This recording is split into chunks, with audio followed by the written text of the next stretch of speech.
தேவ சமூகத்தில் மிகவும் அன்பாய் கூட்டிச் சேர்க்கப்பட்ட அன்புக்குரிய சகோதர சகோதரிகளே, உங்கள் யாவருக்கும் நம்முடைய பரம்பிதாவாகிய தேவனாலும் நம்முடைய ஆண்டவராகிய இயேசு கிறிஸ்து நாமத்தினாலும் கிருபையும் சமாதானம் உண்டாவதாக என்ற அன்பின் வாழ்த்துக்களை இன்னும் ஒரு அருமையான மாலைப்பொழுது தெரிவித்துக் கொள்கிறோம்.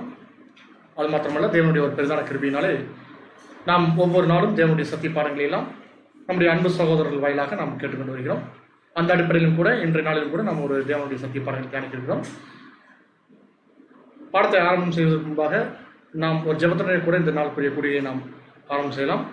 நமது மத்தியிலே ஜெபம் செய்தியாக நம்முடைய அன்பு சகோதரர் வினோத் பாபு அவர்களை சபையின் சார்பாக முன்னாடிக்கிறோம்.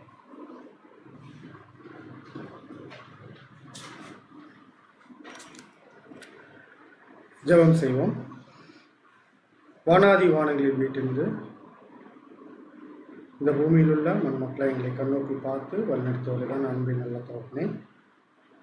இதோப்பா, கடந்த நேரங்களிலும் கூட எங்களுக்கு கண்ணின் இமை போல பாதுகாத்து வழிநடத்தி என் வாழ்நாட்டில் ஒரு நாளை கிருபியாய் கொடுத்து பகல் முழுதும் பார்த்து வழிநடத்தி இந்த ஒரு சாயங்கால வேளையிலும் நாங்கள் சகோதரும் சகோதரியுமாக ஒன்று கூடி வந்து உமது வேதத்துள்ள மகத்துவமான காரியங்களை நாங்கள் தியானிக்க நீ பாராட்டினை திருப்பிக்கும் அன்புக்காக கூட என் ஆண்டவராக இயேசு கிறிஸ்து மூலம் துதிகளையும் நன்றிகளையும் ஏற்றுக்கணும்ப்பா. இதோப்பா, இன்றைய நாளும் கூட இந்த உலகத்தில் எத்தனையோ பேருக்கு கிடைக்கப்படாத உண்மையான சத்தியத்தை வெகு சிலராக எங்களை நீர் இந்த உலகத்திலிருந்து உமது மிகப்பெரிதான கிருபையினாலே பிரித்து இன்றைய நாளிலும் கூட சகோதர வாயிலாக நீர் கொடுக்கின்ற இந்த உன்னதமான மன்னாக்காக கூட மீண்டுமாக எங்கள் ஆண்டவராக இயேசு கிறிஸ்து மூலம் துதிகளையும் நன்றிகளையும் எடுத்துக்கொள்கிறோம். இந்த சத்திய பாடத்தை கேட்கிற பிள்ளைகள் அதை நாங்கள் அதை கேட்பதோடு மாத்திரம் அல்லாமல் அதன்படியே எங்கள் ஜீவிதத்தில் நடக்க தேவையான ஞானத்தையும் பரிசுத்தாவின் மனிதத்தையும் அதிகமாக தந்து ஆசீர்வாதத்தை வந்ததுமப்பா. காலம் கடைசி என்பதை ஒவ்வொரு பாடங்களும் எங்களுக்கு உணர்த்தி வருவதப்பா. இந்த காலத்திற்கேற்ற குணலட்சணங்களை நாங்கள் காமிக்கவும் அழைக்கப்பட்ட அழைப்பையும் தெரிந்து கொள்ளையும் உணர்ந்து கொண்ட பிள்ளைகளாக அந்த அழைப்பிற்கேற்ற ஒரு பாத்திரவான்களாக இந்த உலகத்தில் நாங்கள் வாழவும் தேவையான ஞானத்தையும் பரிசுத்தாவின் வழிநடத்தையும் அதிகமாக தந்து ஆசீர்வாதத்தை வழிநடத்துமப்பா. இந்த கூட்டம் துவக்கம் முதல் முடிவு வரைந்தும் உங்கள் திவ்ய பிரசன்னம் இருந்து ஆசீர்வதித்து வழிநடத்த வேண்டுமாய் உங்கள் கர்த்தரும் அருமை ரட்சகரும் மனுக்குலத்தின் மீட்பருமாகிய அந்த ஆண்டவராகிய இயேசு கிறிஸ்து இந்த ஏற்பட்ட நாமத்தில் இந்த ஒரு சிறிய மன்றாட்டை ஏற்படும் இந்த நல்ல பிதாவே, ஆமென்.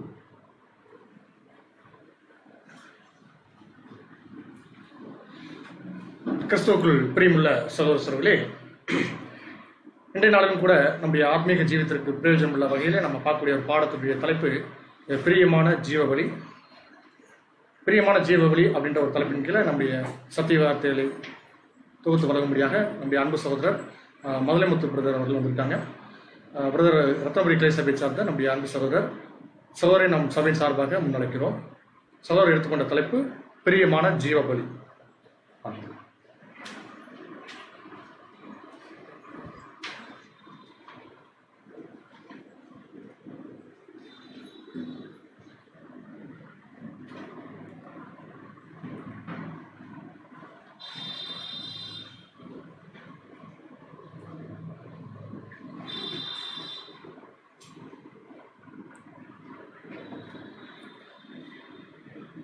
நம்முடைய பிதாவாகிய தேவனாலும் கர்த்தராகிய இயேசு கிறிஸ்துவினாலும் கிருபையும் சமாதானமும் உண்டாவதாக என்ற வாழ்த்துதலோடு இன்றைய நாளிலும் தேவன் சபையாராக குடும்பமாக இதோ இன்றைய நாளிலும் இதோ இந்த முகநூல் வாயிலாக நம் அனைவரும் அவருடைய சத்திய வசனத்தையும் அவருடைய வார்த்தையையும் கேட்க நமக்கு அவரோட தயவுள்ள கிருபை நம்மோட தொடர்வதற்காக சகோதர சகோதரிகளாக அவருக்கு துதியும் ஸ்தோத்திரங்களையும் இதோ எடுத்துக்கொள்வோம்.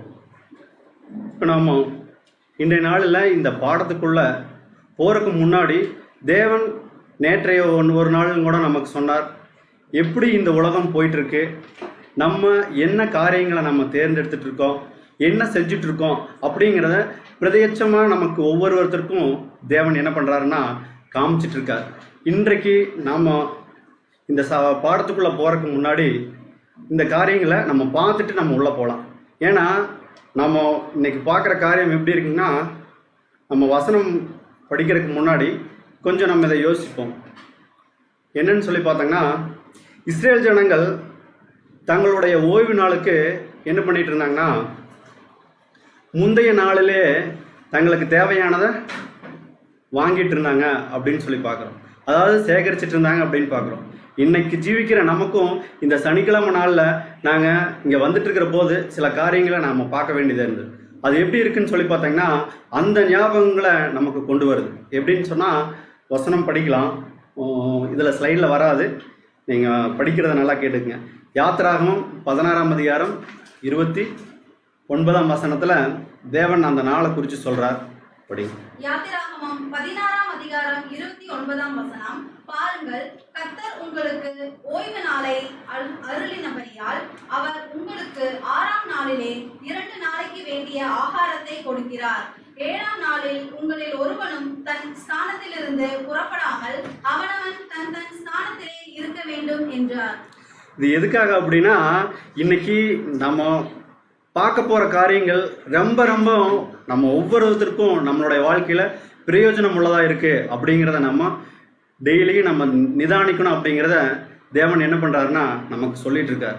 நம்ம நாளைக்கு என்ன வேணுமோ அது இன்னைக்கு சேமிச்சிட்டு இருக்கோம். எல்லாமே தேவன் என்ன பண்ணுறாருன்னா தன்னுடைய சத்திய வார்த்தைகள் மூலம் நமக்கு இதை ஞாபகப்படுத்திகிட்டே இருக்கார் அப்படிங்கிறத பார்க்குறோம். ஏன் அப்படின்னா நம்ம அவருடைய பிள்ளைகளை அழைக்கப்பட்டிருக்கோம், அவருக்காக நம்ம ஜீவிக்கணும் அப்படிங்கிறத இந்த நாளில் இந்த நேரத்தில் நமக்கு அதிகமாக சொல்கிறார். தலைப்பும் எப்படி இருக்குன்னு சொல்லி பார்த்தீங்கன்னா ஜீவ பலி அப்படிங்கிறத நம்ம ஒன்றொன்னா நம்ம கேட்டு படிச்சுட்டே இருந்திருப்போம். ஆனால் அதில் பிரியமான ஜீவ பலி அப்படிங்கிறது என்ன அப்படிங்கிறத நம்ம தெரிஞ்சுக்கிறதுக்காகத்தான் தேவன் இன்னைக்கு என்ன பண்ணுறாருன்னா நம்மை தம்முடைய வார்த்தைகள் மூலம் இன்னைக்கு நம்ம ஒன்று கூட செய்திருக்கார் அப்படிங்கிறத நம்ம பார்க்குறோம். இப்போது பிரியமான ஜீவ பலி அப்படின்னா தேவனுக்கு எப்படி இருக்கும், தேவன் எப்படி அதை பார்க்குறார் அப்படிங்கிறத நம்ம ஒரு கேரக்டராகவே நம்ம செக் பண்ணிகிட்டே வரலாம். அதை நம்ம படிக்கிற போது நமக்கு அந்த காரியங்கள் முற்றிலுமாக நமக்கு விளங்குறதா இருக்கும் அப்படின்னு சொல்லி பார்க்குறோம். தேவன் தான் அழைச்ச தன்னுடைய பிள்ளைகளுடைய பலிகளை வாங்கிட்டு அந்த பலிகள் மூலமாக அவர் என்ன பண்ணுறாருன்னா ரொம்ப சந்தோஷமாக அந்த பிரியமான பலியை செலுத்துறவங்களுக்காக அவர் மற்றவர்களுக்கு முன்னாடி அவரோட பேரை எப்படி சொல்லணும்னு சொல்லி அவர் பிரியப்படுறாருன்னு சொல்லி பார்த்தீங்கன்னா ஆபிரகாமை எப்படி அழைச்சிருக்காருன்னு சொல்லி பார்த்தீங்கன்னா வசனம்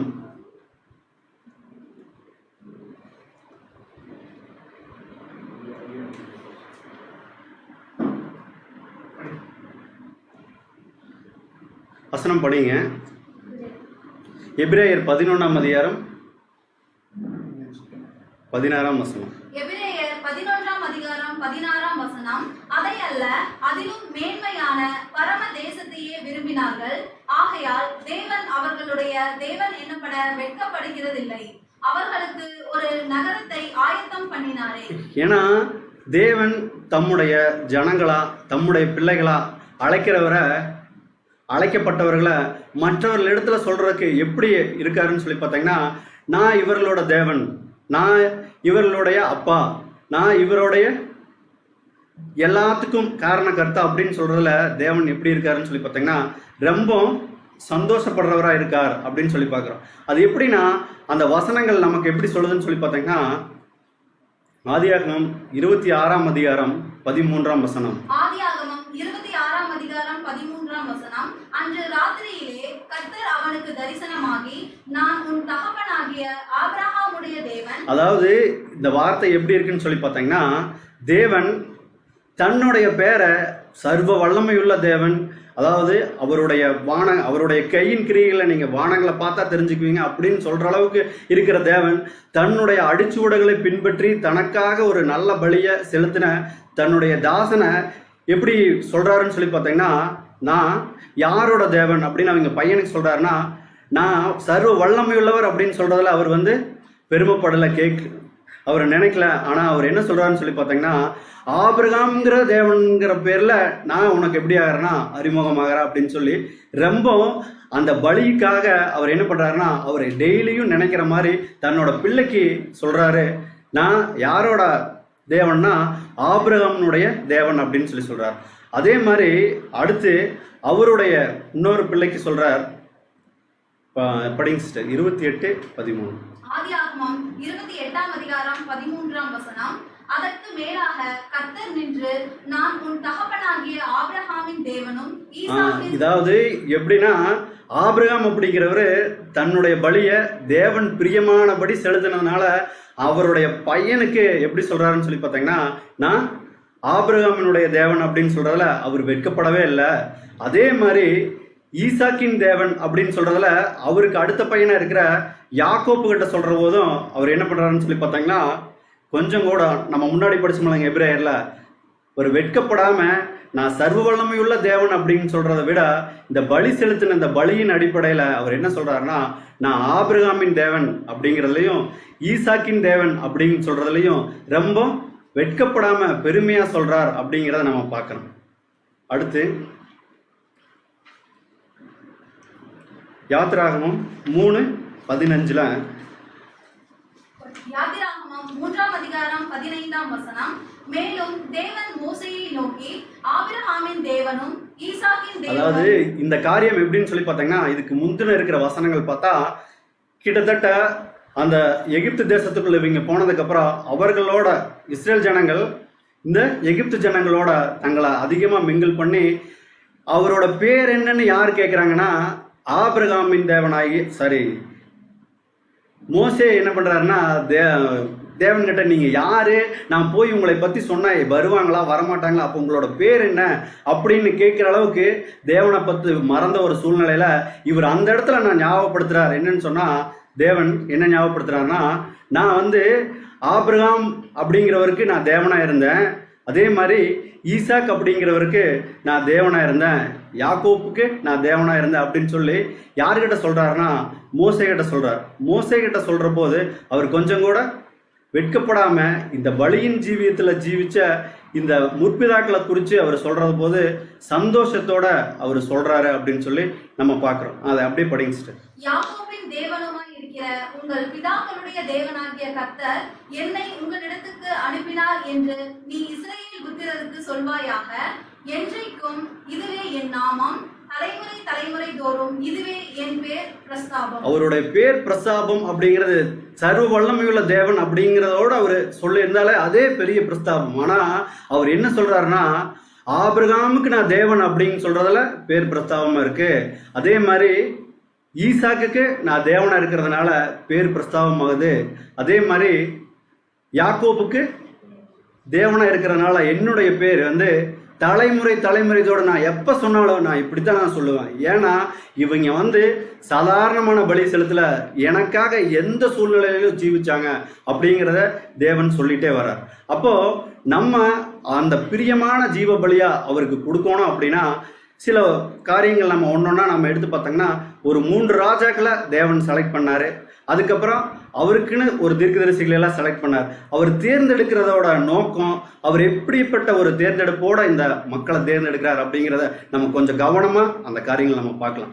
இப்போ இது எப்படின்னு சொல்லி பார்த்தீங்கன்னா, ஒரு 5 தலைப்பின் கீழே எப்படியெல்லாம் தேவன் இந்த பிரியமான ஜீவ பலியை கொடுக்குறவங்களை தேர்ந்தெடுக்கிறார், அவர்களுடைய இருதயத்தின் எண்ணம் எப்படி இருக்கு அப்படிங்கிறத நம்ம சிந்திச்சு அப்போ அந்த காரியங்களை நம்ம ஒன்னொன்னா நம்ம படிச்சுக்கலாம். அதாவது இது எப்படின்னு சொல்லி பார்த்தீங்கன்னா, தேவன் தனக்கு பிரியமான ஜீவ பலியா கொடுக்கிறவர்களை எப்படி தேர்ந்தெடுக்கிறாருன்னு சொல்லி பார்த்தீங்கன்னா, அவர்களுடைய எண்ணம் அவர்களுடைய இருதயம் எப்படி இருக்கணும்னு எதிர்பார்க்கிறாருன்னா, அவங்க என்னைக்கும் தன்னைய மற்றவர்களுக்கு முன்னாடி எப்படி நினைக்கணும்னு நினைக்கிறாருன்னா, தேவன் நினைக்கிறாருன்னா, நான் ஒன்றும் இல்லை, நான் ரொம்ப சிறியவனா இருக்கேன் அப்படிங்கிற போது அவர் என்ன பண்றாருன்னா, அந்த மக்களை அந்த பிள்ளைகளை இன்னும் தூக்கி எடுத்து அவருடைய காரியங்கள்ல வழி நடத்துறார் அப்படின்னு பார்க்குறோம். அதே மாதிரி எதையுமே ஒரு பொருட்டா இல்லாத நிலைமையிலையும் தன்னை என்ன பண்றாருன்னு சொல்லி பார்த்தீங்கன்னா, எந்த காரியத்திலையும் ஒரு பெருசா தன்னை ஈடுபடுத்திக்க கூடாத ஒரு சூழ்நிலையிலையும் அவர் உயர்த்தாத ஒருத்தரை தேவன் என்ன பண்றாருன்னா, பொருட்படுத்தாமை அப்படிங்கிற ஒரு காரியங்கள்ல இருக்கிறவரை தேவன் தேர்ந்தெடுக்கிறாருன்னு பார்க்குறோம். எந்த ஒரு சூழ்நிலையிலும் நான் எல்லாம் தெரிஞ்சவன், நான் அறிவுள்ளவன் அப்படிங்கிற இல்லாத ஒரு மனிதனை தேவன் என்ன பண்றாருன்னா தன்னுடைய காரியங்களுக்காக அழைக்கிறார். அந்த ஜீவ பலிக்காக அவர் தேர்ந்தெடுக்கிறாருன்னு பார்க்குறோம். அதே மாதிரி நம்பிக்கை அப்படிங்கிறது எல்லாத்துக்குள்ள இருக்கும். மேன்மையான ஒரு நம்பிக்கையை தேடுற ஒரு இருதயங்களை தேவன் என்ன பண்றாருன்னா பிரியமான ஜீவ பலியா தேர்ந்தெடுக்கிறார் அப்படின்னு பார்க்குறோம். அதே மாதிரி கஷ்டம், துன்பம், சிற்றை அப்படிங்கிறதெல்லாம் வர்றபோது அதை பாக்கியமா என்ற அந்த ஒரு இருதயம் இருக்கிற ஒரு மனுஷனை தேவன் தேர்ந்தெடுக்கிறார்.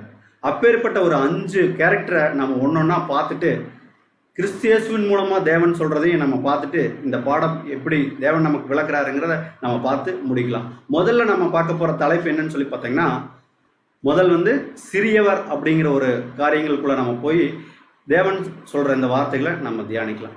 அதாவது தேவன் தன்னுடைய ஜனங்களுக்காக முதல் தேர்ந்தெடுத்த ஒரு ராஜா யாருன்னு சொல்லி பார்த்தா நம்ம எல்லாத்துக்குமே தெரியும், சவுல் ராஜா.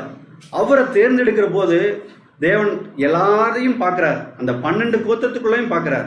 ஆனா இந்த இருதயம் மட்டும் எப்படி தன்னை வெளிக்காட்டுதுன்னு சொல்லி பார்த்தீங்கன்னா, எனக்கு என்ன ஒரு காரியம் மேல நீங்க ராஜாவா கொடுத்தாலும் சரி, எல்லாமே நான் தான் அப்படின்னு நீங்க சொன்னாலும் சரி, ஆனா என்னுடைய மனசு என்னுடைய இருதயம் நான் எப்படி நினைக்கிறேன் அப்படிங்கிறத அவர் என்ன பண்றாருன்னா, அந்த சாமுவேல் மூலமா அவர் வழி விலகி போற போது தேவன் செலக்ட் பண்ண ஒரு செலக்ஷனை இந்த இடத்துல நமக்கு சொல்றார். 1 சாமுவேல் 15:17. 1 சாமுவேல் 15ஆம் அதிகாரம் 17ஆம் வசனம். அப்பொழுது சாமுவேல், நீர் உம்முடைய பார்வைக்கு சிறியவராய் இருந்தபோது அல்லவோ இஸ்ரவேல் கோத்திரங்களுக்கு தலைவரானீர். கர்த்தர் உம்மை இஸ்ரவேலின் மேல் ராஜாவாக அபிஷேகம் பண்ணுவித்தாரே. அதாவது சாமுவேல் என்ன சொல்றாருன்னா, நீங்க என்னைக்கு அந்த மாதிரியான ஒரு எண்ணம் நினைச்சீங்களோ அப்பதானே உங்களை வந்து தேவன் உங்களை ராஜாவை எடுத்தார். ஆனா நம்ம வேதத்துல படிக்கிறோம், சவுல் ராஜா நடந்து போனாலும் ஒரு இடத்துல ஒரு ஆர்மியில நின்னாலும் அவருக்கு தோள்பட்டைக்கு கீழே தான் எல்லாரும் இருந்திருக்காங்க. ஆனா நம்ம ஜீவிக்கிற இந்த ஜீவியத்தில் நம்ம நிறைய நினைச்சிருப்போம், கொஞ்சம் நம்ம உயரமா இருக்கிறோமா, நம்ம குட்டையா இருக்கிறோமா, நம்ம பெருசா இருக்கிறோமான்னு நிறைய நம்மளுடைய மனசுல சிந்தனை வந்துட்டே இருக்கும். ஆனா தேவன் தேர்ந்தெடுத்த முதல் ராஜாவா வந்த இவரு முதல் அவர் தேர்ந்தெடுக்கிற போது அவருடைய இருதயம் எப்படி இருந்ததுன்னு சொல்லி பார்த்தீங்கன்னா, அந்த பலிக்கு உட்படுத்துற போது அவர் தெளிவா, நான் எந்த சூழ்நிலையிலும் நான் பெரியவன் இல்லை, நான் எல்லாத்த விட சின்னவன், இந்த பென்யமீன் கோத்திரத்துல இருக்கிறதே ரொம்ப சின்ன கோத்திரமான இந்த பென்யமீன் கோத்திரத்துல என்னை தேர்ந்தெடுத்துக்கிறேன்னு சொல்லி அவர் சொல்ற போதுதான் தேவன் என்ன பண்ணாருன்னா இந்த சவுல் ராஜாவை ஃபர்ஸ்ட் அழைச்சாருன்னு சொல்லி பார்க்குறோம். அதே மாதிரி இந்த சிறியவருங்கிற காரியத்துல நம்ம பார்த்தது. ரெண்டாவது வந்து பார்த்தோம்னா பொருட்படுத்தாமை அப்படிங்கிறதுல நம்ம பார்க்க போறது யாருன்னு சொல்லி பார்த்தீங்கன்னா, இந்த தாவீது ராஜா, 2வது ராஜாவா தேர்ந்தெடுத்த தாவீது ராஜா. நமக்கு இந்த காரியம் எல்லாமே தெரியும், நம்ம அப்படியே நான் சொல்லிடுறேன். இவர் பலியிடுறதுக்காக வர்றார். சாமியல் வந்து பலியிடுறதுக்காக அந்த ஊருக்குள்ள வர்றாரு. ஊருக்குள்ள வர்ற போது எல்லாருமே என்ன கேட்குறாங்கன்னா, ஒரு தீர்க்கதரிசி ஒரு ஊருக்குள்ள வர்றாருன்னா எல்லாத்துக்கும் நிறைய பயம் இருக்கு. அப்படித்தான் இவங்களும் பயந்து கேட்குறாங்க, நீங்க வர்றது சமாதானம் தானா, இல்லை ஏதாவது ப்ராப்ளம் இருக்கு அப்படின்னு சொல்ற போது ஈசா எல்லாருமே பயந்துக்கிறாங்க. ஆனா இவர் என்ன சொல்றாருன்னா, நான் வந்திருக்கேன், இங்க ஒரு பலியிடுறதுக்காக வந்திருக்கேன், உங்க ஃபேமிலியில் இருக்கிறவங்க கூட நான் பார்த்துட்டு இங்க பலி செலுத்திட்டு நாங்கள் போக போறேன் அப்படின்னு சொல்லி சொல்றாரு. படிங்க சிஸ்டர். 1 சாமுவேல் 16ஆம் அதிகாரம் 5ஆம் வசனம். அதற்கு அவன், சமாதானம்தான், கர்த்தருக்கு பலியிட வந்தேன், நீங்கள் உங்களை பரிசுத்தம் பண்ணிக்கொண்டு என்னுடனே கூட பலி விருந்துக்கு வாருங்கள் என்றான். மேலும் ஈசாயையும் அவன் குமாரரையும் பரிசுத்தம் பண்ணி அவர்களை பலி விருந்துக்கு அழைத்தான். அதாவது ஈசா என்ன பண்றாருன்னு சொல்லி பார்த்தீங்கன்னா, தன்னுடைய ஃபேமிலியில யாரெல்லாம் இருக்காங்களோ அத்தனை பேர், ஏன்னா வந்தவரே ஒரு தீர்க்கதரிசி, எல்லா காரியங்களும் அவரை பத்தி சரி. சாமுவேல் வந்து சின்னதுல இருந்து எப்படி எல்லாம் வளர்ந்தார், அவர் சொல்ற காரியமெல்லாம் எப்படி நடக்கும், அவர் எப்பேற்பட்டவர்னு சொல்லி அந்த தேசங்கள் இருக்கிறவங்க அத்தனை பேர்த்துக்கும் தெரியும். ஆனா இவர் என்ன பண்றாருன்னா, ஈசாயின் வீட்டுக்கு வர்ற போது அவர் தெளிவா சொல்றாரு, நான் இங்க பலியிடுறதுக்கு வந்திருக்கேன், நீங்க உங்க வீட்டுல இருக்கிற ஒருத்தரையும் கூட விடாம அத்தனை பேர்த்த என்ன பண்ணுங்கன்னா பலியின் விருந்துக்கு வாங்க, முக்கியமா எல்லாத்தையும் நீங்க அனைவரையும் நீங்க என்ன பண்ணுங்கன்னா பரிசுத்தம் பண்ணி பலி விருந்துக்கு வாங்கன்னு சொல்லியிருப்பார். அப்போ இவர் ஈசா என்ன பண்றாருன்னா, தன்னோட ஃபேமிலி அத்தனை பேர்த்தையும் என்ன பண்றாருன்னா அழைக்கிறார், எல்லாரும் வர்றாங்க. அப்போ அடுத்த சூழ்நிலை எப்படின்னு சொல்லி பார்த்தீங்கன்னா, 1 சாமுவேல் 16:11-12. 1 சாமுவேல் 16ஆம் அதிகாரம் 11 மற்றும் 12ஆம் வசனம். உன் பிள்ளைகள் இவ்வளவு தானா என்று ஈசாயை கேட்டான். அதற்கு அவன், இன்னும் எல்லாருக்கும் இளையவன் ஒருவன் இருக்கிறான், அவன் இது என்ன அப்படின்னு சொல்லி பார்த்தீங்கன்னா, இந்த சுச்சுவேஷன்ஸ் இந்த காரியம் எல்லாமே நமக்கு தெரியும். ஆனா அவர் அந்த இடத்துல கேட்கிற வார்த்தை என்னன்னா, வீட்டில் இருக்கிற அத்தனை பேர்த்தையும் வர சொல்லியாச்சு பலியின் விருந்துக்கு பரிசுத்தம் பண்ணி. இன்னைக்கு நம்ம கூட நம்ம ரொம்ப செல்லமா ஏதாவது ஒரு பிராணி வளர்த்தினா கூட அதை நம்மளோட லிஸ்ட்ல வச்சுக்கோன்னு சொல்லி தோன்ற சூழ்நிலையில ஈசா என்ன பண்ணியிருக்காருன்னு சொல்லி பார்த்தீங்கன்னா, ஒரு மகன் அவருக்காக இருக்கிற மகனா என்ன பண்ணாருன்னா நினைக்கவே இல்லை, அவருடைய லிஸ்ட்லயே இல்லை. இவர் யாரெல்லாம் பிள்ளை அப்படின்னு சொல்றதுல யார் இல்லைன்னு சொல்லி பார்த்தீங்கன்னா, இவர் கேட்டதுக்கு அப்புறம் சொல்றாரு, ஆமா நான் வந்து விட்டு போயிடுச்சு, ஒருத்தர் இருக்காரு, அவர் எங்க இருக்காருன்னா இங்கெல்லாம் இல்லை, அவர் ஆடு மேய்ச்சிருக்கிறாருன்னு சொல்லி தீர்க்கதரிசி சொல்ற போதுதான் அவருக்கு அந்த ஞாபகமே வருது. அப்படி அந்த குடும்பத்துல ஒரு பொறுப்பு, அதாவது ஒரு ஃபேமிலியில் இவர் ஒரு அங்கத்தினரா, அந்த குடும்பத்தில் இவரும் ஒரு உறுப்பினர் அப்படிங்கிற ஒரு எண்ணம் தன் தந்தைக்கே இல்லாத அளவுக்கு யார் ஜீவிச்சுட்டு இருந்தாங்கன்னு சொல்லி பார்த்தீங்கன்னா, நம்ம தேவன் செலக்ட் பண்ண இந்த தாவீது இருந்திருந்தார் அப்படின்னு சொல்லி அப்போ அந்த சூழ்நிலையில அப்படி நடக்குது அப்படின்னு சொல்லி பார்த்தீங்கன்னா படிக்கிறோம். அவன் ஆடுகளை மேய்த்து கொண்டிருக்கிறான் என்றான். அப்பொழுது சாமுவேல் ஈசாயை நோக்கி ஆள் அனுப்பி அவனை அழைப்பி அவன் இங்கே வருமட்டும் நான் பந்தியிருக்க மாட்டேன் என்றான். நீங்க எல்லாம் யாரு உங்களோட லிஸ்ட்லயே இல்லையோ, உங்க குடும்பத்துல இல்லையோ அப்படின்னு நீங்க நினைச்சீங்களோ, அவர் வந்தா மட்டும்தான் நான் என்ன பண்ணுவேன்னா சாப்பிடுவேன் அப்படின்னு சொல்லி ஒரு தீர்க்கதரிசி உட்கார்ற அளவுக்கு யார் இருந்திருக்காங்கன்னு சொல்லி பார்த்தீங்கன்னா இந்த தாவீது இருந்திருக்காங்க. அப்போ அவருடைய எண்ணம் எப்படி இருந்ததுன்னா, எதையுமே அவர் நினைக்கல.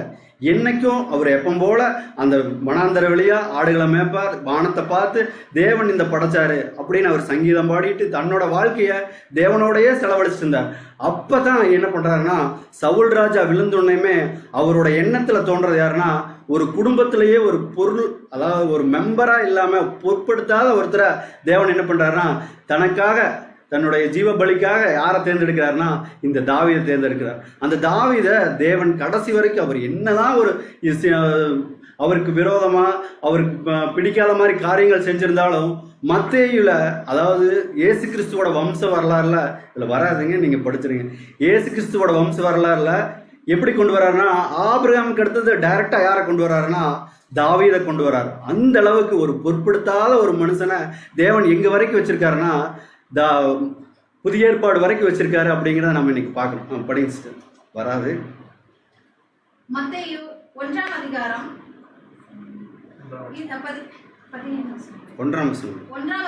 1ஆம் வசனம்.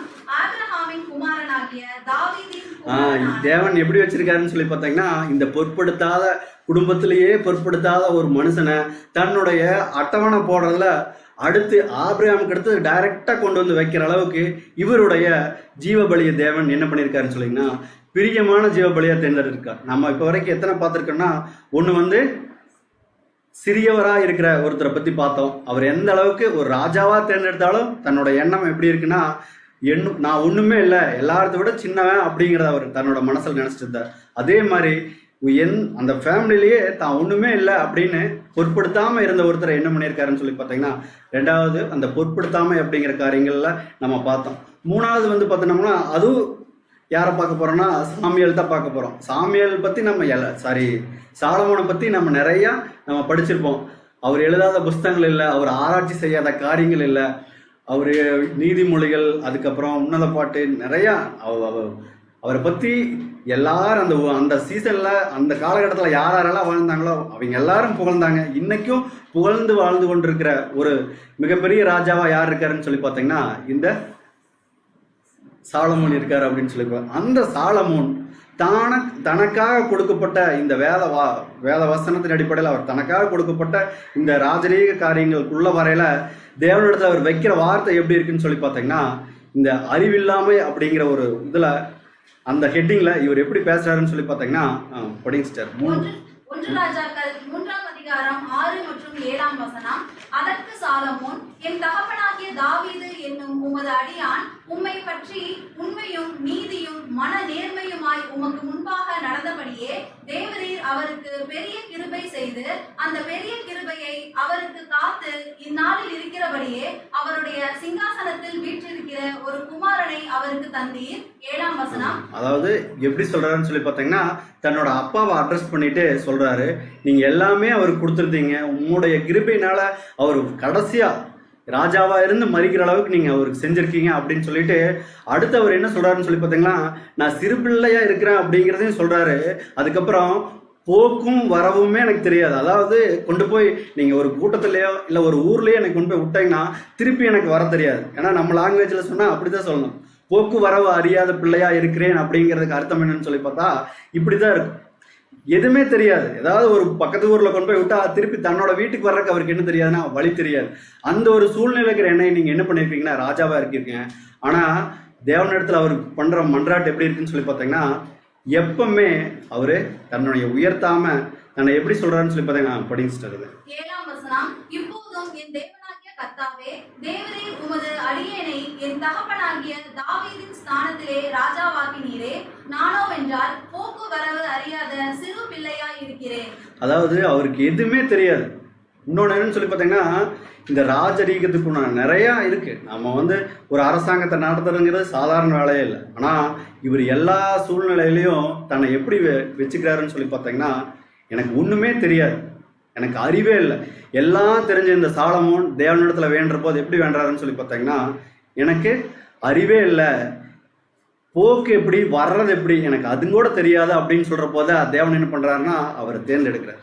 தன்னுடைய பிரியமான ஜீவபலிக்காக அந்த ராஜாவை அவர் தேர்ந்தெடுக்கிறாருன்னு சொல்லி பார்க்குறோம். இப்போ நம்ம எத்தனை பார்த்துருக்கோங்கன்னா, மொத்தம் 3 தலைப்புல 3 காரியங்கள் நம்ம பார்த்துருக்கோம். ஒன்று சிறியவர் அப்படிங்கிற காரியத்தில் சவுல் ராஜா பார்த்தோம்.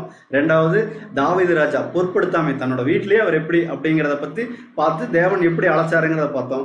எல்லாம் தெரிஞ்ச ரொம்ப பிரில்லியண்டாக இருந்த ஒரு ராஜா தன்னை எப்படி சொல்கிறாருன்னா, எனக்கு அறிவே இல்லை, அறிவில்லாத சிறு பிள்ளையா இருக்கிறேங்கிற சொல்ற போது அவர் தேர்ந்தெடுத்தார் அப்படின்னு சொல்லி பார்ப்போம். இப்படியான ஒரு சூழ்நிலையில ஒரு இருதயம் தேவனுக்கு பிரியமான ஒரு ஜீவபலியை நம்ம செலுத்துற போது நம்ம எப்பேற்பட்ட நம்பிக்கையா இருக்கணும், எப்பேற்பட்ட நம்பிக்கைக்குள்ள நம்மளுடைய எண்ணங்களை வளர்த்துக்கணும் அப்படிங்கிறத தேவன் இந்த காரியங்கள் மூலமா நமக்கு சொல்றார். நம்பிக்கை அப்படிங்கிறத விட மேன்மையான நம்பிக்கையா எப்படி இருக்கணும் அப்படிங்கிறத சொல்றார். தானியேல் அவர்களுடைய நண்பர்கள் அவர்களுக்கு சிலை வணக்கம் எல்லாமே நம்ம பார்க்காத காரியங்கள் இல்லை. ஆனால் இதில் நம்ம என்ன சொல்கிறோம், என்ன பார்க்குறோம்னு சொல்லி பார்த்தீங்கன்னா, எந்த ஒரு இடைஞ்சல், எந்த ஒரு இக்கட்டுகள் வந்தாலுமே நாங்கள் அழிஞ்சு போனாலுமே பரவாயில்ல, ஆனால் நாங்கள் எப்பவுமே அந்த வேலையை செய்யவே மாட்டோம், தேவனுக்கு பிரியமில்லாத காரியங்கள் செய்யவே மாட்டோம் அப்படிங்கிறத அவங்க எப்படி சொல்கிறாங்கன்னா, வசனம் படிங்க. தானியேல் 3ஆம் அதிகாரம் 17 மற்றும் 18ஆம் வசனம். நாங்கள் ஆராதிக்கிற எங்கள் தேவன் எங்களுக்கு என்ன பிரச்சனை வந்தாலும் சரி, எந்த ஒரு சூழ்நிலையிலையும் எங்களுக்கு ரொம்ப நெருக்கடிகள், நம்ம ஜீவிக்கவே முடியாத ஒரு சூழ்நிலை வந்தாலும் நாங்கள் யாரை ஆராதிக்கிறோமோ, யாருடைய பேர், அவருடைய குமாரனோட பேர், அவர் நமக்கு தந்திருக்கிற இந்த சத்தியங்களுடைய எல்லா காரியங்களும் தெரிஞ்சாலும் நம்ம என்ன பண்ணுறோன்னு சொல்லி பார்த்தீங்கன்னா, அவரை எல்லா காரியங்களும் நம்மளை தப்புவிக்க வல்லவராக இருக்காருன்னு நாங்கள் விசுவசிக்கிறோம். ஆனால் அப்படி விசுவசிக்காமல் போனாலும் பரவாயில்ல, நாங்கள் இந்த காரியங்களை செய்ய மாட்டோம் அப்படிங்கிற சொல்கிறோம். படிங்க. எங்களை தப்புவிக்க வல்லவராய் இருக்கிறார். அவர் எரிகிற அக்கினி சூளைக்குள் ராஜாவாகிய உம்முடைய கைக்கு நீங்களாக்கி விடுவிப்பார். விடுவிக்காமல் இதுதான் நம்ம பார்க்குற ஒரு அடிப்படையான இந்த நல்லா நம்ம கவனிக்கலாம். இந்த 18ஆம் வசனத்துல விடுவிக்காமற் போனாலும் எந்த ஒரு சூழ்நிலையிலும் நம்ம படிச்சது உண்மை, படிச்சது சத்தியம், எல்லாமே நமக்கு தேவன் வெளிப்படுத்தியிருக்கார். இந்த சூழ்நிலையில் வரும், இப்படியெல்லாம் நமக்கு கஷ்டம் வரும் அப்படின்னு சொல்லி தேவன் ஒவ்வொரு இடையும் நமக்கு சொல்லியிருக்கார். வந்தாலும் நம்ம அதுல இருந்து வெளியில வரணும், வர முடியாது, எல்லாமே யார் பார்த்துக்குவாங்கன்னா, விடுவியாமற் போனாலும் அவர் தான் யாரு நமக்கு, அவர் தான் எங்களுக்கு அப்பா, அவருடைய குமாரன் தான் எங்களை விடுவிக்கிறவர் அப்படின்னு நம்ம ஆள் மனசுல நம்ம நினைச்சிருக்கோம். அப்படிங்கிறத இவர் என்ன பண்றாருன்னா, அந்த மேன்மையான நம்பிக்கை மூலமா நமக்கு சொல்றாரு. படிங்க சிஸ்டர். அப்படி விடுவிக்காமற் போனாலும் நாங்கள் உம்முடைய தேவர்களுக்கு ஆராதனை செய்வதும் இல்லை, நீர் நிறுத்தின பொற்சிலையை பணிந்து கொள்வதும் இல்லை என்கிறது ராஜாவாகி உமக்கு தெரிந்திருக்க கடவுது என்றார்கள். அங்க டீட்டெயிலா அவங்க சொல்ற நம்ம படிச்சிருப்போம். ஆனா இதுல இன்னொன்று என்ன அப்படின்னு சொல்லி பார்த்தீங்கன்னா, ரொம்ப அதிசயத்தக்க விதமா, ஆச்சரியப்படத்தக்க விதமா அந்த மேன்மையான நம்பிக்கை எப்படி அந்த இடத்துல விளங்குதுன்னு சொல்லி பார்த்தீங்கன்னா, அடுத்த வசனத்துல சாதாரணமா அந்த அந்த தேசத்துல இருக்கிற அத்தனை பேருமே அதை பார்க்குறாங்க. விடுவியாமற் போனாலும் அப்படின்னு சொல்லிட்டு உள்ள போன அந்த சூளைக்குள்ள போன இந்த புருஷர்களை அவங்க எப்படி பார்க்குறாங்கன்னா, என்ன ஒரு நம்ம இன்னைக்கு எல்லாமே நம்ம வாழ்க்கையில் நம்ம பார்த்துட்டு இருக்கோம். நெருப்பு அதனால ஒரு வாசனை எப்படி வரும் எல்லாமே நமக்கு தெளிவாக தெரியும். அதைத்தான் இங்கே சொல்கிறாரு. எப்படி சொல்கிறாருன்னு சொல்லி பார்த்தீங்கன்னா, அந்த சால்விலையும் கூட என்ன ஆனாலும் ஒரு ஹீட்டுக்கிட்ட போனாலே தலைமுடி அப்படியே என்ன ஆகுங்கன்னா ஒரு வாசனை அடிக்கிறக்க ஆரம்பிக்கும்னா, அதைத்தான் இந்த இடத்துல அங்கே இருக்கிற தேசாதிபதிகளும் அதிகாரிகளும் அத்தனை பேர் கூடி பார்க்குறாங்க. அதில் மனம் அவர்களிடத்தில் வீசாமலும் அந்த ஒரு வாசனையும் கூட இல்லை அப்படின்னு சொல்லி அந்த இடத்துல தேவன் நமக்கு சொல்றாரு. அப்போ நம்ம மேன்மையான நம்பிக்கை அப்படிங்கிறத நம்ம தேர்ந்தெடுத்து அதுக்குள்ள நம்ம ஜீவிக்கணும். அப்படின்னா பிரியமான ஜீவபலியை தேவன் எதை பார்க்குறாருன்னு சொல்லி பார்த்தீங்கன்னா, அந்த மாதிரியான ஒரு நம்பிக்கை. தேவன் எனக்கு இது கொடுக்கல அது கொடுக்கலன்னு நீங்கள் ஏதாவது ஒன்று நினைக்கிற போது இந்த காரியங்களை நினச்சிக்குங்க. அவர் கொடுக்கவே இல்லைனாலும் அவர் தான் எனக்கு தேவன், ஏன்னா அவர் என்னை அழைச்சிருக்கார் அப்படிங்கிற நம்ம அடிப்படையாக நம்ம புரிஞ்சுக்கணுங்கிறத இந்த 4வது தலைப்பின் கூட நம்ம பார்க்குறோம். அடுத்து நம்ம எதை பார்க்க போறோம்னா, சிச்சையின் பாக்கியம், ஒரு கஷ்டம் ஒருத்தருக்கு வருது, ஒரு முடியாத ஒரு சூழ்நிலை ஒருத்தருக்கு வருது அப்படின்னு சொல்லி பார்த்தோங்கன்னா நம்ம யாரை நினச்சிக்குவோம்னா நம்ம இந்த ஊத் தேசத்தானாகிய யோபை பற்றி தான் நம்ம நினச்சிக்குவோம். யோபு அவருடைய சூழ்நிலைகளை சொல்கிறதுக்கு இப்போ 1ஆம் அதிகாரத்திலே தெளிவாக தேவன் ஒவ்வொன்றையும் நமக்கு சொல்லிடுறார். அவர் எப்படி, அவருக்கு வந்த காரியங்கள் எந்த மாதிரி அப்படின்னு சொல்லிட்டு நம்ம நிறைய படிச்சிருப்போம். அவருடைய நண்பர்களை பற்றி நம்ம நிறைய படிச்சிருப்போம். அந்த நண்பர்கள் அவருக்கு நேரிட்ட காரியங்களை பார்க்கறதுக்கு அதை நம்ம புரிஞ்சுக்கிறதுக்காக இன்னைக்கு தேவன் நம்மகிட்ட என்ன சொல்கிறாருன்னு சொல்லி பார்த்தீங்கன்னா இந்த வசனம் நம்ம படிக்கலாம். யோபு 2ஆம் அதிகாரம் 11ஆம் வசனம் படிச்சிட்டேன். யோபு 2ஆம் அதிகாரம் 11ஆம் வசனம். யோபுடைய 3 சிநேகிதராகிய தேமானியனாகிய எலிபாசும். இந்த காரியம் நமக்கு நல்லாவே தெரியும் எப்படி இந்த காட்சி வருது அப்படின்னு சொல்லி பார்த்தீங்கன்னா யோபுக்கு ஏதோ ஒரு ப்ராப்ளம். அவர் தன்னுடைய ரியல் லைஃப்ல இருந்து அவருக்கான ஒரு வாழ்க்கையில இருந்து அவர் எப்படி இருந்தாருன்னா ஒரு பெரிய பிரபுவுடைய ட்ரெஸ்ஸஸ், அவருடைய வாழ்க்கை முறை, அவருடைய பேச்சு. நம்ம அந்த யோபு புஸ்தகத்தை படித்து பார்த்தோம்னா அவர் அந்த சந்தை வெளியில் அவர் போகிற போது வாலிபர் கூட அவர் வர்ற பார்த்து எந்திரிச்சு நிற்பாங்க அப்படின்னு அவர் சொல்லிட்டு இருப்பார். யோபு புஸ்தகத்தை நம்ம படித்து பார்க்கல அவங்க வாய் மேலே கை வைக்கிற அளவுக்கு இவருடைய நடை இருந்தது. அப்பேற்பட்ட இந்த யோபு எப்படி இருக்கிறாருன்னு சொல்லி பார்த்தீங்கன்னா இந்த 3 சிநேகிதர்களுக்கு அவருடைய காரியங்கள் கேள்விப்படுறாங்க. யார் யார் அப்படின்னு சொல்லி பார்த்தீங்கன்னா அப்படியே படிங்க சிஸ்டர். தேமானியனான எலிபாசும், சூகியனான பில்தாத்தும், நாகமாத்தியனான சோப்பாரும் யோபுக்கு நேரிட்ட தீமைகள் யாவையும் கேள்விப்பட்ட போது அவனுக்காக பரிதபிக்கவும், அதாவது அவர் என்ன பண்றாங்கன்னு சொல்லி பார்த்தீங்கன்னா இப்போ நம்ம ரெகுலரா பண்றோம். யாராவது ஒருத்தர் நம்ம பிரதருக்கோ நமக்கு தெரிஞ்சவங்களுக்கு யாருக்கோ அது உடம்பு சரியில்லை அப்படின்னா நம்ம என்ன பண்ணோம்னா ஃபோன் பண்ணி கேட்பாங்க. கேட்டுட்டு அடுத்தது என்ன பண்ணுவாங்கன்னு சொல்லி பார்த்தா சரி நம்ம ஏதாவது தேவையானதை வாங்கிட்டு நேரில் போய் அவங்களுடைய சூழ்நிலை எப்படி இருக்குன்னு சொல்லி கண்டிப்பா நம்ம பார்க்கறதுக்கான ஒரு எண்ணம் நமக்கு வரும். அதே மாதிரி தான் இந்த 3 பேரும் இவருடைய காரியங்கள் கேள்விப்படுறாங்க.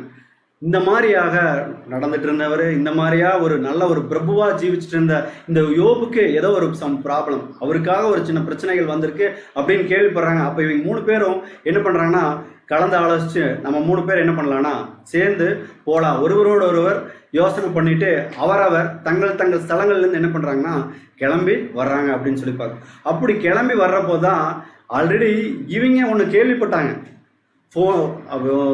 சொல்றவங்க மூலமா கேட்டவங்க மூலமா கேள்விப்பட்டுட்டு சொன்னவங்க மூலமா கேள்விப்பட்டுட்டு இவர் வர்றாரு. வர்றபோது ஆல்ரெடி அவங்களுக்கு ஒரு இமேஜ், அவர் யோபு எப்படி இருந்திருப்பார், என்ன மாதிரியான ஒரு சூழ்நிலை இருந்திருப்பார்னு சொல்லி தன்னோட மனசுக்குள்ள நினைச்சிட்டு இந்த யோபுவை பார்க்கறதுக்காக அந்த தேசத்துக்குள்ள தூரத்துல வசனம் அப்படித்தான் சொல்லுது. தூரத்துல வர்றபோது அவருடைய சூழ்நிலையில பார்த்துட்டு அவங்க செய்கிற ஒரு ரியாக்ஷனும் இன்னைக்கு அந்த சிச்சையின் பாக்கியம் நமக்கு எந்த அளவுக்கு இருக்குங்கிறத நம்ம யோசிக்க வேண்டியதா இருக்கு. 12வது வசனம் படிங்க. 12ஆம் வசனம். அவர்கள் தூரத்தில் வருகையில் தங்கள் கண்களை ஏறெடுத்து பார்த்தபோது அவனை உரு தெரியாமல் சத்தமிட்டு அழுது அவரவர் தங்கள் சால்வையை கிழித்து வானத்தை பார்த்து தங்கள் தலையின் மேல் புழுதியை தூற்றிக்கொண்டு, அதாவது கொஞ்சம் தூரத்திலே வர்ற போது பாக்குறாங்க யாரோ ஒரு ரோட்லயோ இல்ல வீட்டுக்கு வெளியிலயோ கொண்டு வந்து போட்டிருக்காங்க இல்ல வச்சிருக்காங்க. இவங்களுக்குன்னு ஒரு எண்ணம் இருக்கும். அதான் நம்ம முன்னாடி பார்த்தோம், ஒரு பிரபு மாதிரி இருந்த ஒருத்தர் ஏதோ ஒரு உருவம் தெரியுது, இவங்க நினைச்ச உருவமே இல்லாத அளவுக்கு அவர் என்ன பண்ணியிருக்காருன்னா செதஞ்சு போய் வெளியில உட்கார்ந்துட்டு இருந்திருக்காரு அப்படின்னு சொல்லி வசனம் சொல்லுது. அவங்கள பார்த்துட்டு இதுவரைக்கும் தன்னுடைய நண்பன் அந்த சிநேகிதன் எப்படியெல்லாம் இருந்திருப்பாருன்னு நினைச்சாங்களோ கேள்விப்பட்டதை விட அதிகமா இருக்கிறதுனால ஒரு நாள் இல்ல 2 நாள் இல்ல கிட்டத்தட்ட அவர் பக்கத்துல போய் உட்கார்ந்து எதுவுமே பேசாம 7 நாள், வசனம் அப்படித்தான் சொல்லுது, 7 நாள் வந்து அந்த 3 நண்பர்களும் என்ன பண்ணாங்க, அவங்களுடைய ரெகுலர் ஒர்க்குக்காக என்ன பண்ணாங்கன்னே நமக்கு யோசிக்கவே முடியல. ஆனா இந்த யோபுடைய நிலைமை பார்த்து அவர்களுடைய நண்பர்கள் எந்த அளவுக்கு தங்களுடைய எண்ணத்தை இந்த இடத்துல ரிஃப்ளெக்ட் பண்றாங்கன்னு சொல்லி பார்த்தா நம்ம படிக்கலாம். படிங்க சிஸ்டர். 13ஆம் வசனம். வந்து அவன் துக்கம் மகா கொடிய துக்கம் என்று கண்டு ஒருவரும் அவனோடு ஒரு வார்த்தையும் பேசாமல். நண்பனை பார்க்கறதுக்கு வந்து நம்ம 11ஆம் வசனத்துல என்ன படிக்கிறோம்னு சொல்லி பார்த்தீங்கன்னா அவனுக்காக ஆறுதல் சொல்லவும் அவருக்காக நாங்கள் பரிதவிக்கவும் போலான்னு சொல்லி கிளம்பினவங்க எதுவுமே பேச முடியல. அந்த வாயில வார்த்தையே வராம அடுத்தது படிங்க சிஸ்டர். இரவு பகல் 7 நாள் அவனோட கூட தரையிலே உட்கார்ந்திருந்தார்கள்.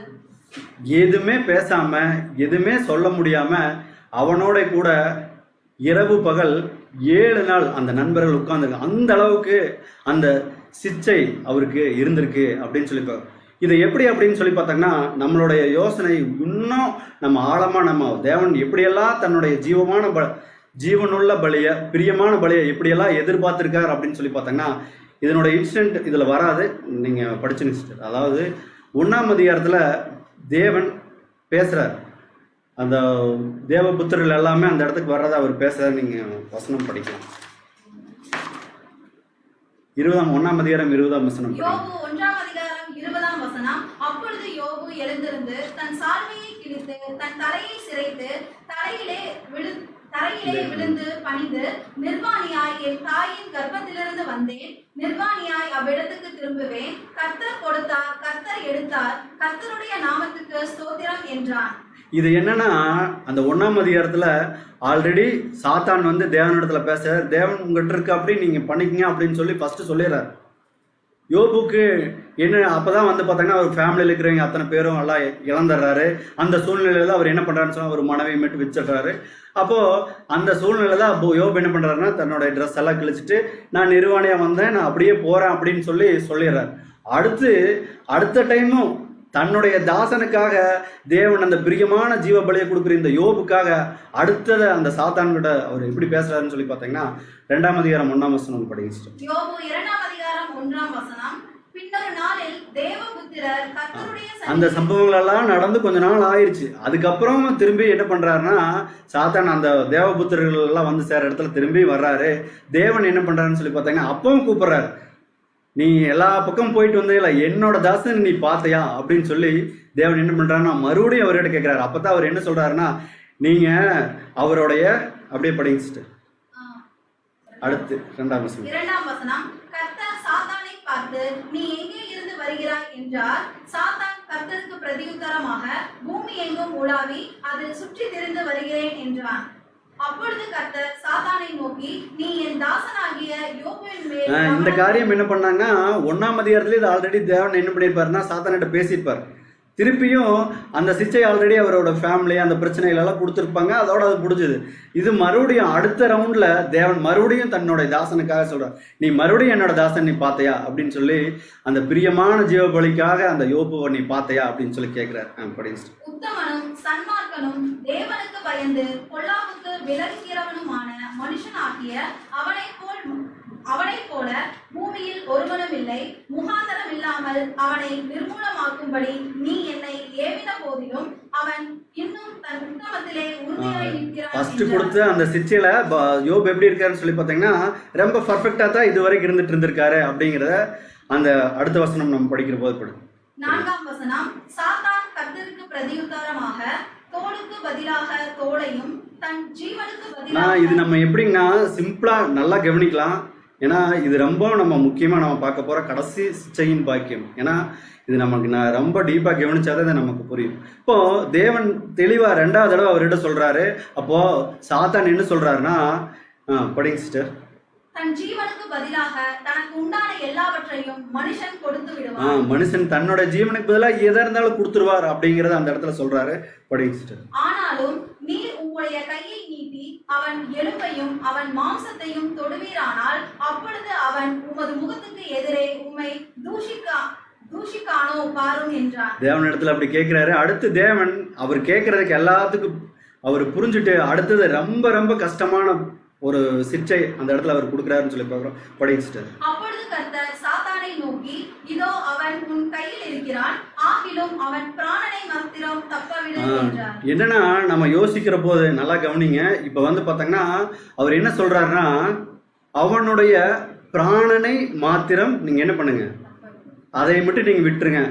இறக்குறது அப்படிங்கிறது இன்னைக்கு ரொம்ப ரொம்ப இன்னைக்கு நம்ம பார்க்குற சூழ்நிலை, இது வரைக்கும் நம்ம இந்த மாதிரியான நியூஸஸ் எல்லாம் நம்ம பார்த்துருக்க மாட்டோம். ரெகுலராக என்ன வந்துட்டு இருக்குன்னா, எத்தனை பேர் இறந்தாங்க, எத்தனை பேர்த்துக்கு கொள்ளை நோய் பிடிச்சிருக்குங்கிற ஒரு நியூஸை நம்ம இன்னைக்கு பார்த்துட்டு இருக்கோம். ஆனால் தேவன் தன்னுடைய ஜீவனுள்ள பலியை செலுத்துகிற ஒருத்தரை செலக்ட் பண்ணுற போது அவர் பேசுகிற போது எப்படி பேசுகிறான்னு சொல்லி பார்த்தீங்கன்னா, ஈஸியாக ஒரு பிரச்சனை வந்தது, அவர் என்ன பண்ணாருன்னா போனார், தூக்கு போட்டு செத்துட்டார்.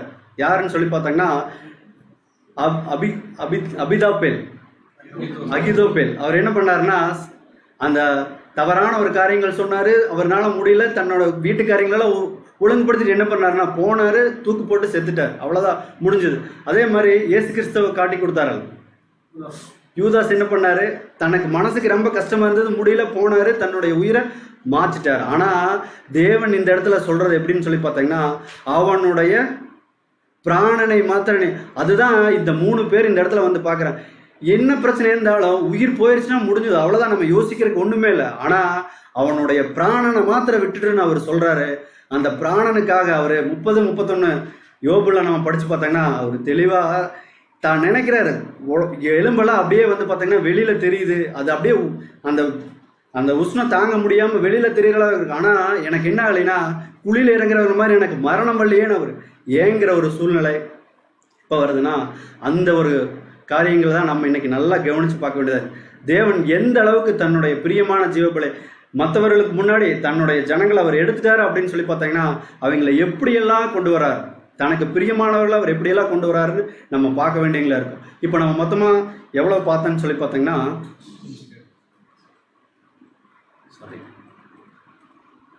நம்ம மொத்தமாக 5 தலைப்பில் பார்த்தோங்க. ஒன்று வந்து சிறியவர் அப்படிங்கிறவரை எப்படி தன்னோட எண்ணத்தில் தான் சிறியவன் அப்படிங்கிறத பார்த்தோம். 2வது வந்து தன்னுடைய ஃபேமிலியே தன்னை பொருட்படுத்தாத ஒருத்தரை நம்ம பார்த்தோம். அப்புறம் எல்லாம் தெரிஞ்சவர் தன்னை எப்படி சொல்கிறாரு, எனக்கு எதுவுமே தெரியாதுன்னு சொல்லி சொல்கிறாரு.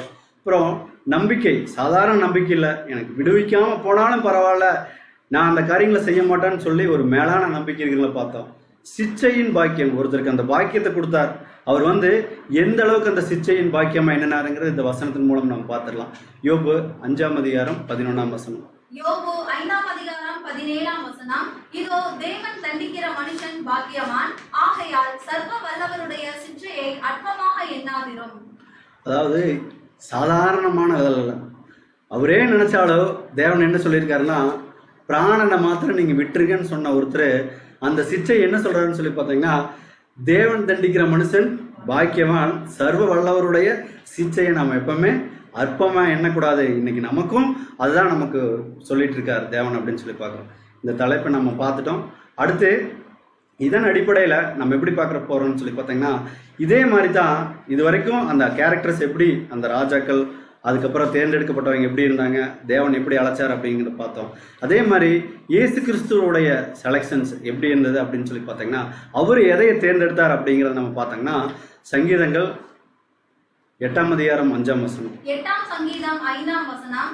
நீர் அவனை தேவதூதரிலும் சற்று சிறியவராக்கினீர், மகிமையினாலும் கனத்தினாலும் அவனை முடிசூட்டினீர். அதாவது வசனம் எப்படி சொல்லுதுன்னு சொல்லி பார்த்தீங்கன்னா, தேவதூதரிலும் சற்று, சும்மா சிம்பிளா நமக்கு தெரியும் மனிதர் எந்த அளவுக்கு இருக்காங்க, தேவதூதர்கள் எந்த அளவுக்கு இருக்காங்க.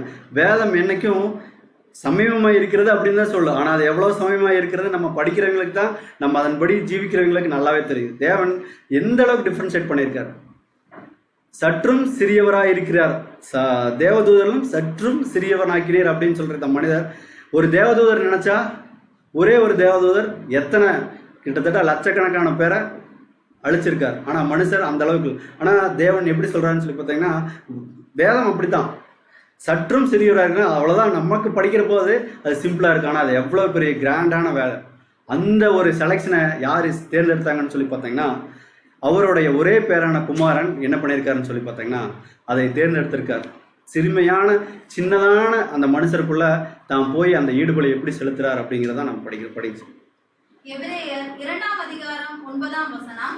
என்றாலும் தேவனுடைய கிருபையினால் ஒவ்வொருவருக்காகவும் மரணத்தை ருசி பார்க்கும்படிக்கு தேவதூதரிலும் சற்று சிறியவராக்கப்பட்டிருந்த இயேசு மரணத்தை உத்தரித்ததின் நிமித்தம் மகிமையினாலும் கனத்தினாலும் முடிசூட்டப்பட்டதை காண்கிறோம். அதாவது தேவனுக்கு பிரியமா ஜீவிக்கணும்னா முதல் அவர் எடுத்துக்கிற ஸ்டெப் என்னன்னு சொல்லி பார்த்தீங்கன்னா, தான் எந்த அளவுக்கு சின்னதா இருக்கிற இந்த மனுஷருக்குள்ள, சிறியவர்களா இருக்கிற இந்த மனுஷருக்குள்ள தான் வந்து மரணத்தை உத்தரிக்கணும் அப்படின்னு சொல்லி இவர் முடிவு பண்ணாரோ, அப்போ நம்ம இப்போ பார்த்த அந்த காரியங்கள் நமக்கு அடிப்படையா தேவையானது முதல் வந்து சிறியவராக இருக்கிறத இயேசு கிறிஸ்துவும் செலக்ட் பண்ணியிருக்காரு அப்படிங்கிறத நம்ம இந்த நேரத்தில் நம்ம பார்க்குறோம். அடுத்து என்னன்னு சொல்லி பார்த்தீங்கன்னா, 2வது தலைப்பாக நம்ம பார்த்தது அந்த பொருட்படுத்தாமை. அது வந்து இயேசு கிறிஸ்து எப்படி செலக்ட் பண்ணாருன்னா, நான் வந்து என்னோட சொந்தத்துக்குள்ளேயே போகிறேன், அவங்களுக்குள்ளேயே நான் வந்து உங்களுடைய வார்த்தைகளை சொல்றேன் அப்படின்னு சொல்லிட்டு வந்தவர் என்ன சொல்றாருன்னு சொல்லி பார்த்தீங்கன்னா, படிச்சுட்டேன். யோவான் 1ஆம் அதிகாரம் 11ஆம் வசனம், அவர் தமக்கு சொந்தமானதிலே வந்தார், அவருக்கு சொந்தமானவர்களோ அவரை ஏற்றுக்கொள்ளவில்லை. அவருக்கு சொந்தமானவர்களோ அவரை ஏற்றுக்கொள்ளவில்லை. ஏன்னா அவரை எப்படி சொன்னாங்கன்னா, அவரை எந்த காரியங்களையுமே இயேசு கிறிஸ்துவ ஒரு பெருசாகவே அவங்க நினைக்கல. அவர் என்னதான் அற்புதம் செஞ்சாலும் என்ன காரியங்கள் செஞ்சாலும் அவர் சொந்த ஊருக்கு போனால் அங்கே அவரை மதிக்கவே இல்லை. அப்படித்தான் அவர் என்ன பண்ணியிருக்காருன்னா அந்த காரியங்களை அவர் தேர்ந்தெடுக்காருன்னு சொல்லி பார்க்கணும். படிங்க. யோவான் 4ஆம் அதிகாரம் 44ஆம் வசனம். யோவான் 4ஆம் அதிகாரம் 44ஆம் வசனம், ஒரு தீர்க்கதரிசிக்கு தன் சொந்த ஊரிலே கனமில்லை என்று இயேசு தாமே சொல்லியிருந்தார். இது நம்ம படிச்சதான். ஏன் அப்படின்னா இந்த இடத்துல நம்ம பார்க்குறோன்னா அவர் யாருமே ஒரு பொருட்டாவே எண்ணவே இல்லை. ஏன் அப்படின்னா நீங்கள் நல்லா நம்ம யோசிக்கணும். இந்த இடத்துல நம்ம நல்லா கவனமாக நம்ம பார்க்க வேண்டியது என்னன்னு சொல்லி பார்த்தீங்கன்னா, அந்த கடைசி நாளில் கொண்டு போய் இயேசு கிறிஸ்துவை எங்கே நிறுத்துறாங்கன்னா, ஒரு பரபாஸ் அப்படிங்கிற ஒரு மனுஷனுக்கு ஈக்குவலாக யாரை கொண்டு போய் நிறுத்துறாங்கன்னா இயேசு கிறிஸ்துவை நிறுத்துறாங்க. ஆனால் இவர் என்ன பண்ணாங்கன்னா அந்த ஜனங்கள் ஒரு பெருசாகவே பொருட்படுத்தலை. நல்லவர் அப்படின்னு எல்லா வல்லமையும் உள்ள அந்த தேவனுடைய சொரூபமாக இருந்த இயேசு கிறிஸ்துவை என்ன பண்ணாங்கன்னு சொல்லி பார்த்தாங்கன்னா எல்லா வல்லமையும் இருக்கிற இயேசு கிறிஸ்துவுக்கும் பரபாசையும் நிறுத்தி யாரை தேர்ந்தெடுத்தாங்கன்னு சொல்லி பார்த்தாங்கன்னா பரபாசை தான் தேர்ந்தெடுத்தாங்க அப்படிங்கிறத பார்க்கணும். அப்போது இயேசு கிறிஸ்து தன்னோட இனத்திலேயே அவர் என்னன்னா ரொம்ப சிறியவராக இருக்கிற இந்த மனுஷர்களுக்குள்ள வந்தார். ரெண்டாவது பார்த்தாங்கன்னா அந்த ஜனங்களே அவரை பொருட்படுத்தலை. எப்படின்னா அதான் நம்ம பார்க்குறோம் அந்த பரபாசுரை காரியத்தில் கிறிஸ்துவா பரபாசா அப்படிங்கிற போது இவங்க யாரை தேர்ந்தெடுத்தாங்கன்னா பரபாசா தேர்ந்தெடுத்தாங்க. அப்போது நம்ம இந்த சூழ்நிலையில் இயேசு கிறிஸ்துக்கு இதெல்லாமே தெரியும். தேவன் எல்லாமே அவருக்கு சொல்லியிருந்தார், அவர் அறிஞ்சிருந்தார். ஆனாலும் அந்த பொருட்படுத்தாத ஒரு சூழ்நிலை தன்னுடைய ஜனங்களுக்குள்ள தன்னுடைய வீட்டில் நடக்கும்னு யாருக்கு தெரியும்னா இயேசு கிறிஸ்துக்கு தெரியும். தெரிஞ்சே அவர் என்ன பண்ணார்னா அந்த பிரியமான ஜீவ பலியா வரணுங்கிறதுக்காக அதை எடுத்துட்டாருன்னு சொல்லி பார்க்குறோம். மூணாவதா நம்ம என்ன பார்க்குறோம்னு சொல்லி பார்க்குறோம்னா ஏசாயா 53:7. ஏசாயா 53ஆம் அதிகாரம் 7ஆம் வசனம், அவர் நெருக்கப்பட்டும் ஒடுக்கப்பட்டும் இருந்தார், ஆனாலும் தம்முடைய வாயை அவர் திறக்கவில்லை. அழிக்கப்படும்படி கொண்டு போகப்படுகிற ஒரு ஆட்டுக்குட்டியை போலவும் தன்னை மயிர் கத்தரிக்கிறவர்களுக்கு முன்பாக சத்தமிட. இந்த ஏசாயா 53ஆம் அதிகாரம் நம்ம படிச்சிருக்கோம், நிறைய தியானிச்சிருக்கோம். இது கொஞ்சம் நம்ம கவனத்தில் நம்ம பார்க்க வேண்டியது என்னன்னு சொல்லி பார்த்தீங்கன்னா, ஆட்டுக்குட்டி அதாவது இந்த மயிர் கத்திரிக்கிற இந்த வேலையெல்லாம் பார்த்தீங்கன்னா கண்டிப்பாக கத்தாத 100% கத்தாத ஆடே இருக்காது அப்படிங்கிற சூழ்நிலை நம்மளுக்கு தெரியும். அப்போது இவர் அடிக்கப்படுறதுக்காக கொண்டு போகிறவர் தனக்காக தான் உண்மையானவன் தான் இந்த தவறு செய்யலின்னு தன்னோட வாயை யாரு முன்னாடியுமே திறக்கல. அங்கே எல்லாரும் அவர் ஏளனம் பண்ணாங்க. அவர் ஒன்றுமே தெரியாதுங்கிற ஒரு சூழ்நிலையில் இருந்தாங்க. ஆனால் அவர் என்ன பண்ணார்னா எனக்கு எதுவுமே தெரியல, நான் இதெல்லாம் நடந்தாலுமே அவர் என்ன பண்ணார்னா வாயை திறக்கவில்லை அப்படின்னு படிங்க. சத்தமிடாது இருக்கிற ஆட்டை போலவும் அவர் தம்முடைய வாயை திறவாதிருந்தார். அப்போஸ்தலர் 8ஆம் அதிகாரம் 32ஆம் வசனம், அவன் வாசித்த வேத வாக்கியம் என்னவென்றால், அவர் ஆட்டை போல அடிக்கப்படுவதற்கு கொண்டு போகப்பட்டார், மயிர் கத்தரிக்கிறவர்களுக்கு முன்பாக சத்தமிடாது இருக்கிற ஆட்டுக்குட்டியை போல அவர் தமது வாயை திறவாது இருந்தார். அதாவது எல்லாமே இயேசு கிறிஸ்துக்கு தெரியும். ஆனா அவர் என்ன பண்ணாருன்னு சொல்லி பார்த்தீங்கன்னா, அவங்க எல்லாத்துக்கு முன்னாடி தான் அறிவுள்ளவரா தான் தேவனுடைய பிள்ளை எல்லா வல்லமையோடு இருக்கிறா அப்படிங்கிறது எந்த விதத்துல அவர் என்ன பண்ணலைன்னா தான் காமிக்கிறதுக்கு விரும்பலை. இப்போ நம்ம மொத்தமாக எவ்வளோ பார்த்துருக்கோங்கன்னா, சிறியவர் அப்படிங்கிறவனை பார்த்துருக்கோம், அதாவது பொருட்படுத்தாமை அப்படின்னு சொல்லி பார்த்துருக்கோம். இந்த மாதிரி எல்லாமே தெரிஞ்சவளும் எனக்கு தெரியல, நான் என்ன பண்ணுறேன், நான் போய் என்னை ஒப்பு கொடுக்குறேன்னு சொல்ல இந்த இயேசு கிறிஸ்துவோடைய இந்த 3 கேரக்டரை நம்ம பார்த்துருக்கோம். அடுத்து பார்த்தோங்கன்னா சிட்சை. மத்தேயு 27ஆம் அதிகாரம் 41ஆம் வசனம் முதல், அப்படியே பிரதான ஆசாரியரும் வேதபாரகரும் மூப்பரும் பரியாசம் பண்ணி மற்றவர்களை ரட்சித்தான், தன்னைத்தான் ரட்சித்துக் கொள்ள திராணி இல்லை. இவன் இஸ்ரவேலின் ராஜாவானால் இப்பொழுது சிலுவையிலிருந்து இறங்கி வரட்டும், அப்பொழுது இவனை விசுவாசிப்போம்.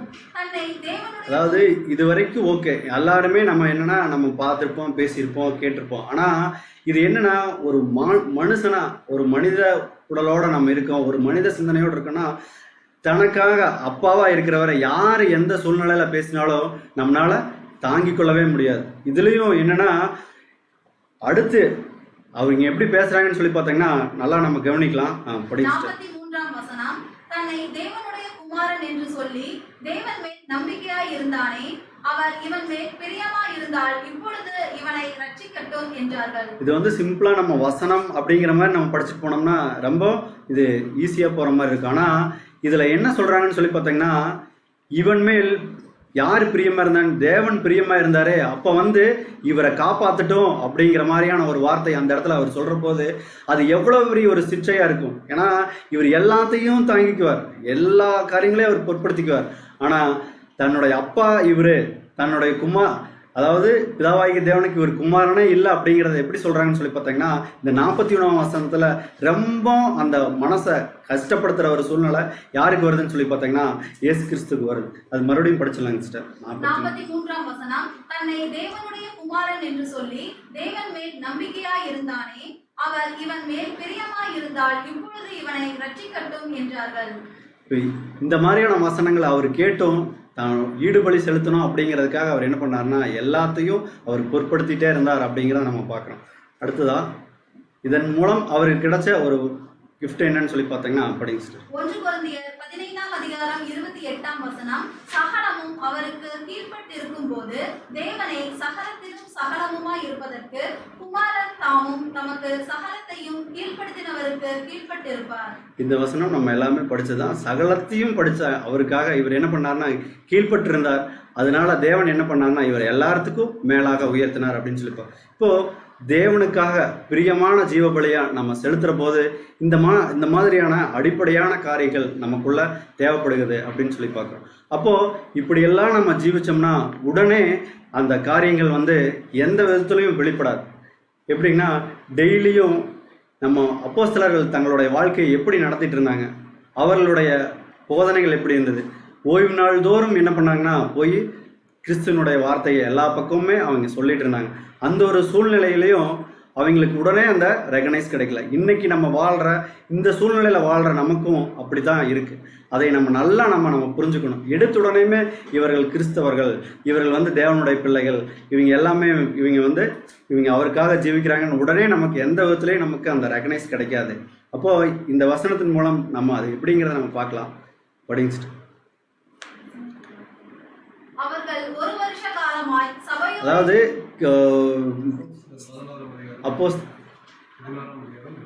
அப்போஸ்தலர் 11ஆம் அதிகாரம் 26ஆம் வசனம், அவர்கள் ஒரு வருஷ காலமாய் சபையோட கூடி இருந்து அநேக ஜனங்களுக்கு, அதாவது இவங்க என்ன பண்ணாங்கன்னு சொல்லி பார்த்தாங்கன்னா அப்போஸ்தலர்கள் ரெகுலரா சபையாரோட கூடியிருந்து நிறைய பேர்த்துக்கு இவங்க என்ன பண்ணாங்கன்னா கிறிஸ்துவனுடைய வசனத்தை சொல்லிட்டே இருந்தாங்க.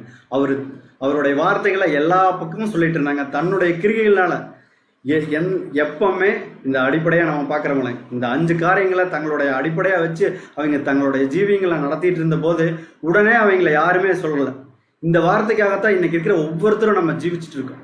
இப்போ அவங்களுக்கு அப்போஸ்தலர்களுக்கு எவ்வளோ நாள் கழிச்சு கிடைக்குது அந்த பேர் கிடைக்குதுன்னு சொல்லி பார்த்தீங்கன்னா படிச்சுட்டு அநேக ஜனங்களுக்கு உபதேசம் பண்ணினார்கள்.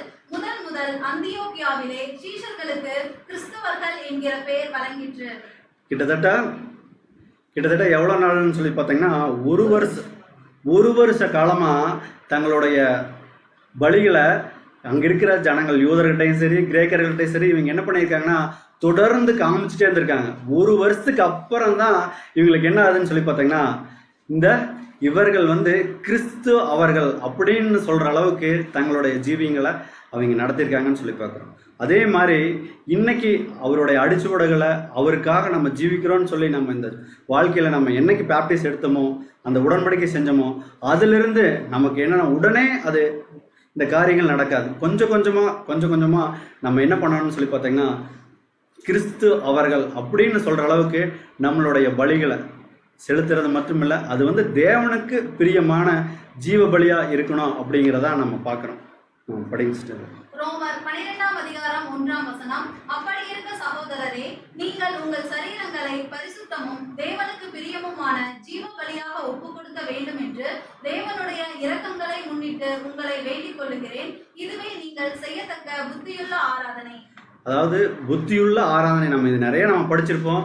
அந்த ஜீவ பலியா நம்ம நிறுத்தாம நமக்கு முன்னாடி நம்ம பார்த்தோம்ல, தேவன் அவர்களுடைய தேவன், ஆபிரகாமுடைய தேவன், ஈசாக்குடைய தேவன், யாக்கோப்புடைய தேவன் அப்படின்னு சொல்கிற அளவுக்கு, அந்த பேர் சொல்கிற அளவுக்கு நம்மளுடைய இருதயங்களை தேவனுக்கு பிரியமான ஜீவபலியாக நம்ம ஒப்பு கொடுக்கணும் அப்படிங்கிறது தான் நம்ம இங்கே ஒன்றா நம்ம படித்தோம். இப்போ திருப்பியும் அதை கால் பண்ணிவிட்டு இந்த காரியங்களை நம்ம முடிக்கலாம். ஃபஸ்ட்டு வந்து பார்த்தோங்கன்னா நம்ம பார்த்தது சிறியவர் அப்படிங்கிற ஒரு எண்ணம் யாருக்கு தோணுதோ அது உடனே அது வந்து செயல்பாட்டுக்கு வராது.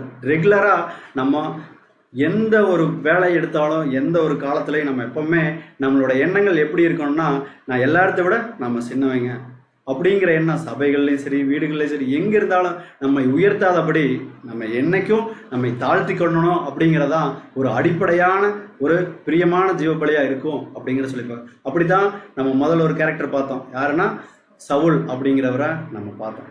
ரெண்டாவது வந்து பார்த்தோங்கன்னா பொருட்படுத்தாமை. நிறைய இடத்துல நம்ம வந்திருப்போம், நம்ம இருப்போம், இல்லை அது எல்லா சூழ்நிலையிலும் என்னை கேட்கல, என்னை கூப்பிடல, எனக்கு உண்டான காரியங்கள் நடக்கலை அப்படின்னு சொல்லி நம்மளை ஒரு பொருட்டா நம்மளே நம்ம எண்ணக்கூடாது. இது நம்ம தப்பு இல்லை அப்படிங்கிறத நம்ம, ஏன்னா நம்ம பழகி வந்தது நம்மளுடைய குடும்பங்கள் எல்லாமே எப்படி சொல்லியிருப்பாங்கன்னா, பக்கத்து வீட்டில் நம்ம சொந்தக்காரர் தெரிஞ்சவங்க எல்லாத்தையும் எப்படி எக்ஸாம்பிளாக வச்சுருப்பாங்கன்னா, அவங்கள விட நீ வந்து நல்லா வளரணும், நல்லா வரணும், அவங்கள விட நீங்கள் மார்க் எடுக்கணும், எல்லாத்தையும் நமக்கு எப்படி சொல்லியிருப்பாங்கன்னு சொல்லி பார்த்தீங்கன்னா, ஒரு மேலே மேலே மேலே நமக்கு சொல்லி வளர்த்துற போது இன்னைக்கு நம்ம பார்க்குற இந்த காரியங்கள் எப்படி இருக்குன்னு சொல்லி பார்த்தீங்கன்னா, அது எல்லாமே தேவனுக்கு பிரியமில்லை. அவருக்கு பிரியமானது தன் குடும்பத்திலேயே ஒரு அங்கத்தினராக இல்லாத ஒருத்தர் தான் தேவன் தேர்ந்தெடுத்து. அந்த அளவுக்கு அவர் தன்னோட இறுதியத்தை என்ன பண்ணாருன்னா, எதுலேயும் ஒரு பொருட்டாவே அவர் எண்ணவே இல்லை அப்படிங்கிறத நம்ம பார்க்குறோம். ரெண்டாவது வந்து பார்த்தோங்கன்னா அறிவில்லாமை. நம்ம நிறையா நம்ம இந்த காரியங்கள் இந்த வசனங்களை நம்ம படிக்கிற போதே நம்ம ஒன்றுமில்லை அப்படிங்கிற நம்ம என்னைக்கு நினச்சோமோ அன்னைக்கு தேவன் நம்ம இங்கே அழைச்சிருக்காரு. நமக்கு எதுவுமே தெரியாது அப்படிங்கிறதுக்குள்ளதான் அவருடைய மேன்மையான இந்த வார்த்தைகள் எல்லாம் கொடுத்துருக்காரு. எப்பேற்பட்ட மேன்மையான வார்த்தைகள் அப்படிங்கிற நம்ம தினந்தோறும் பார்த்துட்டே இருக்கோம். நல்லா நம்ம யோசிக்கலாம். இன்னைக்கு லைவ் ப்ரோக்ராமாக நிறையா பேர் நிறையா போடுறாங்க. ஆனால் கிட்டத்தட்ட நேற்றுக்கு நம்ம பிரதர் பேசுகிற போதும் கூட சொன்னார் 120 கிளாஸ். ஆனால் ஒரு நாளும் தேவன் புதிதாக நமக்கு கொடுத்துட்ருக்கார். அதை நம்ம யோசிக்க வேண்டியங்களா இருக்கு. ஏன்னா இன்னைக்கு வேற சபைகளில் இருக்கிறவங்க தொடர்ந்து பேசினதையே அதாவது அன்றாட பலிகளாக அவங்க கொடுத்துட்டு இருந்ததெல்லாம் டெய்லி கொடுக்க முடியாது. ஆனால் இந்த லைவ் டெலிகாஸ்டா இந்த காணொலிக்கா இது மூலமாக தேவன் தினம் நமக்கு புதுசாக கொடுக்கறது எதுக்காகனா, இந்த அறிவில்லாத மக்களுக்கு தன்னுடைய அறிவை தினந்தோறும் கொடுத்துட்டு இருக்கார். அப்போ நம்மளுடைய அடிப்படையான எண்ணங்களை நம்ம எப்படி வச்சிருக்கோம்னா, அறிவில்லாதவர்கள் அப்படிங்கிறத நம்ம என்னைக்கு நம்ம புரிஞ்சுட்டு தேவன் கொடுக்குற அந்த மேலான அந்த சத்தியங்களை நம்ம தினம் நம்ம தியானிக்க வேண்டியவங்களா இருக்கு. நாலாவதாக நம்ம பார்க்கறது மேன்மையான நம்பிக்கை. எல்லாரும் வைக்கிற நம்பிக்கை நமக்கு இல்லை. தேவன் எந்த ஒரு பிரச்சனையிலையும் நம்மளை காப்பாற்றுவார். காப்பாற்றாமல் விட்டாலும் பரவாயில்ல, நீங்கள் தான் எனக்கு அப்பா. நீங்கள் யாரோட அப்பான்னு சொல்லி பார்த்தா எழுதி வச்சிருக்கீங்கள, எல்லா சூழ்நிலைகளையும் நீ என்ன பண்ணனா, மோசே நீ எனக்கு எதாக இருந்தாலும் சரி எழுதிக்காம நீ எழுதி கொண்டு வா, நீ கொண்டு வா, நானே உனக்கு என்ன பண்ணுறேன்னா கற்பலகையில் எழுதி கொடுக்குறேன். இன்னைக்கு எங்கே போனாலும் சரி எழுத்து தான் வேணும்னு சொல்கிற இந்த உலகத்தில் நம்முடைய தேவன் மேன்மையான நம்பிக்கைக்கு நம்மளை கொடுக்குற இந்த தேவன் முதல் எழுத்தவே அவர் தான் எழுதி கொடுத்தார். 10 கட்டளைகள் நீங்கள் எடுத்துட்டு வா, நான் எழுதி தர்றேன், அந்த கற்பலைகளை கொண்டு போய் கொடு, எதாக இருந்தாலும் எழுதி வைங்கன்னு சொன்ன தேவன் நமக்கு எப்பேற்பட்ட நம்பிக்கை கொடுக்குறாருன்னா மேன்மையான நம்பிக்கை கொடுக்குறார். நீங்கள் சாதாரண கடவுள்கிட்ட நீங்கள் வேண்டல, இந்த உலகத்தையவே படைச்சு என்னென்ன சம்பவிக்க போகுங்கிறத நமக்கு சொல்லி வளர்த்திட்டு இருக்கிற இந்த தேவன் மேலே நம்பிக்கை வச்சிருக்கீங்க. உங்களுக்கு என்ன நடந்தாலும் அது எப்படி இருக்குன்னா, உங்களுக்கு கொடுக்குற சிக்ஷை சாதாரண சிக்ஷையாக இருக்காது, பாக்கியமான சிக்ஷையாக இருக்கும். அப்போ இதையும் நீங்கள் நல்லா புரிஞ்சுக்குங்க. புரிஞ்சுட்டு இதன் அடிப்படையில் எதையை நம்ம தேவன் எதிர்பார்க்குறாருன்னு சொல்லி பார்த்தாங்கன்னா, ஜீவபலி எல்லாரும் கொடுக்குறாங்க, அந்தந்த நேரங்களை கொடுக்குறாங்க, பணங்களை கொடுக்குறாங்க. ஆனால் அவருக்கு பிரியமா அவர் எந்தெந்த மாதிரியான ஒரு கேரக்டரை, எந்த மாதிரியான ஒரு இருதயத்தை அவர் பிரியமாக தேடுறாரோ அந்த இருதயத்தை நம்ம டெய்லி நம்ம கொடுக்குறோமா, அதுக்காக நம்ம கஷ்டப்படுறோமா. இப்போ நம்ம கடைசியாக பார்த்த அந்த அப்போஸ்தலர்களில் கிட்டத்தட்ட 1 வருஷம் அவர்களுடைய கிரியைகளை காமிச்சிருக்காங்க. 1 வருடம் காமிச்சுதான் அந்த கிறிஸ்தவர்கள்ங்கிற பேரை அவங்க பெற்றுக்கொண்டாங்க. நம்மளும் நம்மளுடைய கடைசி வரையும் தான், இந்த மூச்சு நம்மளை விட்டு போகிற வரைக்கும் அவருக்கு உண்மையானவர்களாக ஜீவிக்கணும் அப்படிங்கிறத நம்ம பார்த்தோம். இப்போ அந்த 5 அடிப்படைகளில் நம்மளுடைய எண்ணங்களை, நம்மளுடைய நினைவுகளை தேவனுக்கு நேராக ஏறெடுக்கிற போது நம்மளுடைய பலிகள், ஜீவ பலிகள் சாதாரணமான பலியாக இருக்காது. எப்பேற்பட்ட பலியாக இருக்குன்னு சொல்லி பார்த்தோங்கன்னா, சப்ஜெக்டோடைய ஹெட்டிங் மாதிரி பிரியமான ஜீவ பலியாக இருக்கும் அப்படிங்கிறத தேவன் தாமே இன்னைக்கு நமக்கு சொல்லியிருக்கார். பொறுமையோடு கேட்ட உங்கள் அனைவரையும் தேவன் தாமே ஆசீர்வதிப்பாராக. ஆமென்.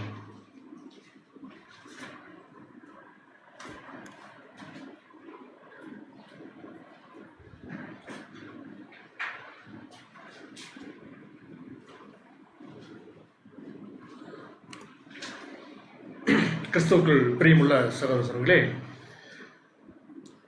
இன்றைய நாளிலும் கூட நம்முடைய அன்பு சகோதரர் வாயிலாக நாம் தேவன் நமக்கு வெளிப்படுத்தின பாடம் பிரியமான ஜீவ பலி. ஒரு அருமையான காலத்துக்கு ஏற்ற ஒரு சத்திய பாடம். உண்மையாகவே புது சிருஷ்டியாக வாழ்ந்து கொண்டிருக்கிற நமக்கு இந்த பலியின் ஜீவித்தில் நம்ம வாழ்ந்து கொண்டிருக்கிறோம். ஜீவ பலி அதுலேயும் தலைப்பட சொல்கிறாங்க, பிரதர் சொல்லும்போது அது பிரியமான ஜீவ பலி. யாருக்கு பிரியம்? யாருக்கு பிரியமான ஜீவ பலியை நம்ம ஜீவிக்கணும்?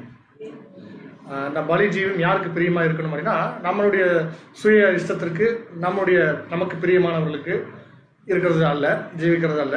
இது தேவனுக்கு பிரியமான ஜீவ பலியாக இருக்கணும் அப்படின்னா ஒரு 5 விஷயங்களை கடைபிடிக்க வேண்டும் அப்படிங்கிறத சகோதரர் மேற்கோள் காட்டி சொன்னாங்க. பொதுவாக இந்த ஜீவ பலி அப்படிங்கும்போது நீங்கள் நல்லா கவனிக்க வேணும் அப்படின்னா, ஜீவனை பலியாக கொடுக்கணும். கரெக்டுங்களா? நம்ம வாழ்ந்து கொண்டிருக்கிற வாழ்க்கையுடைய அர்த்தம் என்ன அப்படின்னா, நம்முடைய ஜீவனையே நம்ம பலியாக கொடுக்கணும். சரிங்க, எந்த ஜீவனை நம்ம பலியாக கொடுக்க போகிறோம்? எந்த ஜீவனை நம்ம பலியாக கொடுக்கணும்? நம்மளுடைய ஜீவனா? இப்போ நான் என்னுடைய ஜீவனை நான் பலியாக கொடுக்குறேன் அப்படின்னா, என்னுடைய ஜீவன் கார்த்திகேயன் அப்படின்ற ஒரு தனி மனுஷன் எனக்குன்னு ஒரு ஜீவன் கொடுக்கப்பட்டிருக்குது. அந்த ஜீவனை நான் கொடுக்க முடியுமா அப்படின்னா, நான் இங்கே ஞானஸ்தானத்தில் நான் மறிச்சிட்டேன். சரிங்களா? நீங்கள் நல்லா விலகி கொள்ளணும். நான் ஞானஸ்தானத்தில் மறிச்சிட்டேன். இப்போ மறிச்ச எனக்கு நான் எந்த ஜீவனை கொடுக்க முடியும்? ஜீவன் இழந்துட்டேன். அப்போ எனக்கு ஞானஸ்தானத்திலேயே எனக்கு இன்னொரு ஜீவன் கொடுக்கப்படுது, அது கிறிஸ்துவனுடைய ஜீவன். அப்போ கிறிஸ்துவனுடைய ஜீவனை கொடுக்கப்பட்டு நான் அதை கொடுக்குறேன். இது தேவனுடைய தெய்வீக திட்டத்தில் முதன்மையானது.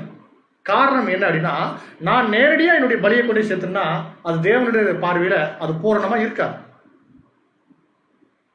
நம்முடைய எல்லோருடைய பலியும் நீங்கள் சிந்திச்சு பாருங்க. அது தேவன் எப்படிப்பட்ட பலியை விரும்புகிறார் அப்படின்னு சொன்னால், அது எந்த விதமான ஒரு குறைகளும் இல்லாத ஒரு பிழையற்ற ஒரு அந்த பலி எந்த விதமான குறைகளும் இல்லாத பலி தான் தேவன் விரும்புகிறார். அப்போ நம்முடைய பலி எப்படிப்பட்ட, நம்முடைய ஜீவன் எப்படிப்பட்ட ஜீவனாக இருக்குதுன்னா, இங்கே பாவத்தில் இருக்குது, பாவத்திலே பிறத்துக்கிறோம். அப்போ பாவத்தோட கொண்டு நம்ம செலுத்த முடியாது இல்லைங்களா?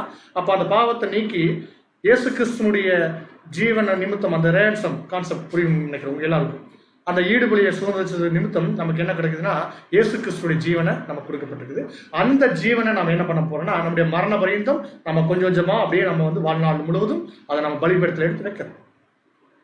இப்போ தேவன் என்ன பண்றாரு அப்படின்னா, அந்த இயேசு கிறிஸ்துனுடைய பலி, இயேசு கிறிஸ்துனுடைய ஜீவன் அங்க எப்படி இருக்குதுன்னா ரொம்ப பரிபூர்ணமா இருக்குது. அதைத்தான் தேவன் பெற்றிருக்கு. சரிங்களா? இப்போ அப்படிப்பட்ட ஒரு பலியின் ஜீவத்தில் இருக்கக்கூடிய நாம கடைபிடிக்க வேண்டிய 5 விஷயங்களை சகோதரர் மேற்கோள் காட்டி சொன்னாங்க. சிறியவர், பொருட்படுத்தாமை, அறிவில்லாமை, மேன்மையான நம்பிக்கை, சிற்சையின் பாக்கியம். இது எல்லாமே பலியின் ஜீவத்தில் இருக்குது. முதல்ல 3 பாயிண்ட்டுமே நீங்கள் நல்லா கவனிச்சு பார்த்தீங்கன்னா, நம்ம அழைக்கப்பட்ட நிலைமை எப்படிப்பட்ட இருக்குது அப்படின்னா, அவர் ரொம்ப அருமையாக சொன்னாங்க. சவுல், அப்புறம் தாவீது, அப்புறம் சாலமன். இவங்க 4 பேருமே பார்த்தீங்கன்னா ராஜா அப்படிங்கிற ஒரு உன்னதமான ஒரு நிலைமைக்கு வர்றாங்க. ஆனால் அவங்களுடைய ஆரம்பம் எங்கே இருக்குது அப்படின்னு சொன்னால், அது எங்கே இருக்குதுங்க? இருக்கிறதுலையே ரொம்ப சிறிய கூட்டம், சின்ன கோத்திரம் இல்லைங்களா? யாருங்க? பெஞ்சமின்லாம் பார்த்தீங்கன்னா ஒரு பொருட்படுத்தாத நிலைமையில் இருந்த ஒரு கோத்திரமாக இருந்துச்சு. அந்த சிறியவர் சின்ன ஒரு கூட்டத்தில் அப்படித்தான் நம்ம இருக்கிறோம். சின்ன கூட்டம், கரெக்டுங்களா? அந்த இடத்துல இருந்து வந்திருக்கிறோம் ராஜாங்கிற ஒரு நிலைமைக்கு வரப்போம். அப்போ நம்ம வந்த நிலைமையை நம்ம எங்கிருந்து வந்தோம்? பேதுரு கூட சொல்றாருங்களா, நீங்க எங்கிருந்து எங்க வந்திருக்கிறீங்க நீங்க நினைவுறுத்து பாருங்கன்றார். இருளிலிருந்து ஆச்சரியமான ஒளிநிலத்துக்கு வந்துக்கிறீங்க, அதை நீங்க மறந்துடவே கூடாதுங்கிறாங்க. பொருட்படுத்தாமை, இந்த பலியின் ஜீவத்தில் இருக்கு நம்ம ஒரு சரியான ஒரு அங்கீகாரம் நமக்கு கிடைக்கும் அப்படிங்கிறது நம்ம எதிர்பார்க்கவே முடியாது, எதிர்பார்க்கவும் கூடாது. அப்போ இங்க என்ன இருக்குன்னா, அதான் தாவீது அதுக்கு ஒரு அருமையான உதாரணம். இது இயேசு கிறிஸ்துனுடைய வாழ்க்கையோட சகோதரர் ஒப்பிட்டு காட்டும் போது அது ரொம்ப அருமையா சொன்னாங்க.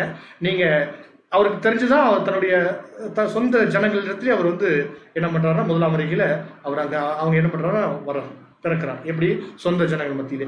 தீர்க்கதரிசிகளுக்கு அங்க என்ன இருக்காதுங்க, ஒரு அங்கீகாரம் இருக்காதுன்னு தெரிஞ்சே அவர் செய்யறார். காரணம், அவருடைய ஊழியத்தை பலியை செலுத்தித்தான் ஆகணும். அதான் நீங்க ஆகாதுன்னு சொல்ற எந்த கல்லை நீங்க ஆகாதுன்னு சொல்றீங்களோ அந்த கல் தான் எங்க வருதுங்க? தலைக்கு மூளைக்கெல்லாம் வருது அப்படின்னு. இதெல்லாமே நம்மளுடைய பலியின் ஜீவிதத்தில் நம்ம இயேசு கிறிஸ்துவை பின்பற்றக்கூடிய அவர் எப்படி பலியை தேவனுக்கு பிரியமான பலி செலுத்தினாரோ அதைவே நாமளும் வரணும். இப்போ அந்த அறிவில்லாமை அப்படிங்கிற ஒரு காரியத்தை சகோதரர் மேற்கோள் காட்டி சொல்லும்போது, சாலமோன் எவ்வளவு ஞானத்தை தேவன் கொடுத்திருந்தாலும் அவர் எப்படி சொல்றாருன்னா தன்னை தாழ்த்தி அதை கொடுத்த ஒரு விஷயத்தை பார்க்குறேன்.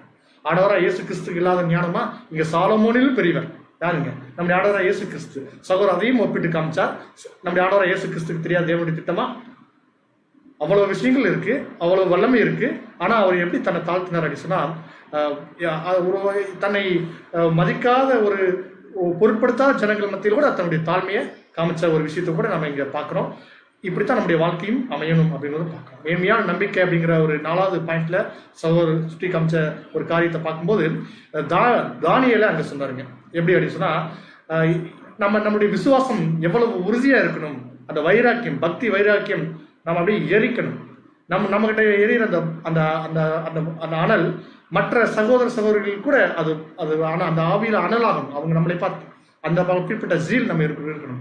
அது சொல்லும்போது சகோதரர் சொன்னாங்க, அவங்க என்னை தப்பி வைக்காமல் போனாலும் நான் ஒருபோதும் என்னுடைய விசுவாசத்துக்கு நான் குறைய மாட்டேன் அப்படிங்கிறது கூட அங்க சொன்னாங்க. அப்படித்தான் நம்முடைய விசுவாசம் இருக்கணும்.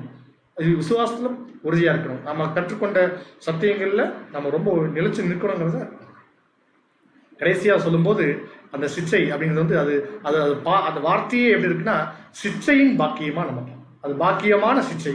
பேதுரு சொல்றார், நீங்க பாடுபடுறதை குறித்து நீங்க என்ன பண்ண வேண்டாம், நீங்க சோர்ந்து போயிடாதீங்க. நீங்க பாடுகள் எப்படின்னா, ஆண்டவராகிய இயேசு கிறிஸ்து பட்ட பாடுகள் அதே மாதிரியான பாடுகளுக்கு நீங்க பங்காளிகளா இருக்கிறீங்க. அவர் எப்படி பாடுபட்டு அந்த ராஜ்யத்தை சுதந்திரிச்சு கொண்டாரோ, அந்த ஆளுகைக்கு வந்தாரோ, இயேசு கிறிஸ்துனுடைய அவர் பட்ட பாடுகள் நிமித்தமா தான் அவங்க என்ன பண்ணுறாருன்னா இப்படிப்பட்ட ஒரு ஆளுகைக்கு வந்திருக்கிறார். இப்போ அதே பாடுகள் தான் நாமளும் இன்னைக்கு பட்டு இருக்கோம். சிலுவை சுமந்தால்தான் கிரீடம் பெற்றுக்கொள்ள முடியும் அப்படிங்கிறது கூட நம்ம இன்னைக்கு வேத மாணவர்களுக்கு இது ஒரு மிகப்பெரிய ஒரு தாரக மந்திரமா தான் நமக்கு இருக்குதுன்னு கூட நம்ம நினைவு வச்சுக்கணும். அருமையான ஒரு சத்திய பாடத்தை வெளிப்படுத்தின பிதாவாகிய தேவனுக்கு நம்முடைய ஆண்டவராகிய இயேசு கிறிஸ்து வழியாக நாம் 1000 துதிஸ்தோத்திரங்களை பெற்றுக்கொள்ளலாம். தூது கொடுத்த நம்முடைய அன்பு சகோதரர்களுக்கும் நாம் சபையின் சார்பாக நன்றிகளையும் வாழ்த்துக்களையும் தெரிவித்துக் கொள்ளலாம். இது போன்ற சத்திய பாடங்களை சகோதரர் எடுத்துரைக்க தேவன் இன்னும் அதிகமாக அவரை எடுத்து பயன்படுத்த வேண்டுமாய் கூட நாம் அனுஜனங்களே அவருக்காக நாம் வேண்டிக் கொள்வோம். நம்முடைய கூடியைக்கு நிறைவாக நாம் இறைவன்கள் வாசிக்கும்படியாக நம்முடைய அன்பு சகோதரர் நிதின் பிரதர்கள் அவர்கள் சபையின் சார்பாக முன்னெடுக்கிறார். இன்றைய நாளுக்கு இறைவன்கள் இன்றைய நாளுக்குண்டான இறைவன் கீதங்களை இப்பொழுது நாம் வாசிக்க கேட்கலாம். ஜூலை 11ஆம் தேதி ஏசாயா 45ஆம் அதிகாரம் 4வது வசனம். அந்தகாரத்தில் இருக்கிற பொக்கிஷங்களையும் ஒளிப்பிடத்தில் இருக்கிற புதையல்களையும் உனக்கு கொடுப்பேன். இதனுடைய விளக்கம், கிறிஸ்துவின் சரீர அங்கங்களாக மெய்யான திருச்சபையாக கிறிஸ்துவுக்குள் பலியின் மூலமாக வர வேண்டும். நாம் கிறிஸ்துவுக்குள் வரும்பொழுதுதான் மறைந்து கிடக்கின்ற புதையல்கள் எல்லாம் கிடைக்கும் வாய்ப்பு உண்டாகும். மாபெரும் பிரதான ஆசாரியராகிய இயேசு கிறிஸ்துவின் அடிச்சுவட்டில் நாம் நடந்து கற்று தெரிந்து தெளிந்த சத்தியத்திலே ஆசாரியர்களைப் போல விசுவாசத்திலே அபிவிருத்தி அடையும் பொழுது மெய்யாகவே நாம் நாளுக்கு நாள் மாதம் வருடா வருடம் தேவ கிருபையின் ஐஸ்வர்யத்தில் பெருக முடியும். இதனால் தான் அப்போஸ்தலனாகிய பவுல் இந்த கிருபையின் ஐஸ்வர்யங்களை எல்லாம் நமக்காக எடுத்து வைக்கப்பட்டிருக்கிறது என்கிறார். தற்காலத்திலும் கூட ஓரளவு தேவ ஞானம், தேவ தயவு, தேவ ஆசீர்வாதம் இவைகளை அனுபவிக்க முடியும். ஆனாலும் ஞானம், அறிவு என்பவைகளாகிய பொக்கிஷங்களை எல்லாம் கிறிஸ்துவுக்குள் அடங்கியிருக்கிறது. அதை அவ்வண்ணமாகவே பெற நாம் கிறிஸ்துவுக்குள் அதே ஆவியின் பலியின் ஜீவியத்தை நிறைவேற்றி முடிக்கும் பொழுது பெற்றுக்கொள்வோம் என்பதே. நாம் யாவரும் ஜெபிப்போம். அன்பின் பரிசுத்தமுள்ள பரம தகப்பனே, இரக்கமுள்ள தந்தையை, மீண்டுமாக உம்மை நோக்கி துதிக்கிறோம். உங்களுடைய ஆண்டவர் இயேசு கிறிஸ்து வழியாக உம்மை தொழுதுகிறோம் பிதாவே. இதோ இந்த நாளிலும் கூட தகப்பனே, ஒரு கிருபையாக உங்களுடைய சத்திய பாடத்தை எங்களுடைய அன்பு சகோதரர் வாயிலாக நீ கொடுத்திருக்கிற தகப்பனே, சத்திய பாடத்தை கேட்டுக்கொண்ட நாங்கள் இந்த பலியின் ஜீவியத்தை ஜீவிக்கும் பொழுது உங்களுடைய தெய்வீக வழிநடத்தலை கொண்டு எங்களை தேவனிதாமி நீ பரிசுத்தாவியை கொண்டு பலப்படுத்த வேண்டுமாய் இந்த நாங்கள் ஜெயிக்கிறோம் தகப்பனே. காலம் கடைசி காலத்தில் நாங்கள் வாழ்ந்து கொண்டிருக்கிறோம் தகப்பனே. ஒவ்வொரு சத்திய பாடங்கள் மூலமாக தேவன்தாமே நீர் எங்களுக்கு போஷித்து வருகிறீர் தகப்பனே. பெருமனே நாங்கள் சத்திய பாடங்களை கேட்கிற மாத்திரம் இல்லாமல் அதன் நிமித்தம் வாழும்படியாக தேவன் தாமே கிருபை செய்ய வேண்டுமா இந்த வேலை நாங்கள் ஜெயிக்கிறோம் அப்பா. எங்களுக்கு தேவையான பரிசுத்தாவையும் ஞானத்தையும் பரத்தின் சம்பூர்ணமாய் தர வேண்டுமாய் கூட இந்த வேலை நாங்கள் ஜெயிக்கிறோம் அப்பா. இதோ இந்த சபையில் உள்ள ஒவ்வொரு சகோதர சகோதரியும் தேவரில்லாமல் நீர் ஆசீர்வதித்து பலப்படுத்த வேண்டுமாய் கூட நாங்கள் ஜெயிக்கிறோம் தகப்பனே. இந்த சத்திய பாடங்களை எல்லாம் எங்கிருந்து கேட்டுக்கொண்டிருக்கிற உங்களுடைய பிள்ளைகள் ஒவ்வொருவரையும் தேவரில்லாமல் உங்களுடைய நேசக்கரம் கொண்டு ஆசீர்வதித்து எங்களுடைய குறைகளை எல்லாம் நீ கிறிஸ்தியசுக்களாக நிறைவாக்க வேண்டுமாய் இந்த வேலை நாங்கள் ஜெயிக்கிறோம் அப்பா. எங்களுடைய குற்றம் குறைகளை எல்லாம் தவறுகள் மீறுதல்கள் அநியாயங்கள் அக்கிரமங்கள் ஒவ்வொன்றையும் தேவரில்லாமல் நீர் கண்ணோக்கி பார்க்கிறீர். நாங்கள் தவறும் பொழுதும் தேவன் தாமே நீர் உம்முடைய சிற்றையை கொண்டு எங்களை எல்லாம் சீர்திருத்த வேண்டுமாய் கூட நாங்கள் ஜெயிக்கிறோம் அப்பா. இதோ மீண்டுமாக உம்முடைய சமூகம் நோக்கி வரும் வரை தேவன் தாமே நீர் எங்களை எல்லாம் உங்களுடைய பரிசுத்தாவை கொண்டு வழிநடத்த வேண்டுமாய் கூட நாங்கள் ஜெயிக்கிறோம் தோப்பனே. மீதியான காலங்களும் வேலைகளும் உங்கள் சமூகத்தை தாழ்த்தி ஒப்படைக்கிறோம். இந்த சிறிய வேண்டுதலையும் விண்ணப்பங்களையும் எங்களுடைய கர்த்தரும் ரட்சகருமாய் இருக்கக்கூடிய இயேசு கிறிஸ்துவின் வழியாக ஜெபிக்கிறோம் பிதாவே. ஆமென். அறிவிப்புகள் நம்முடைய அன்பு சகோதரர் ஜேம்ஸ் பாஸ்கர் வந்து வழங்குவாங்க. அந்த அறிவிப்புகள் தொடர்ந்து இந்த நாளுக்குரிய கூடுகை தேவசமானத்தோடு நிறைவடையும்.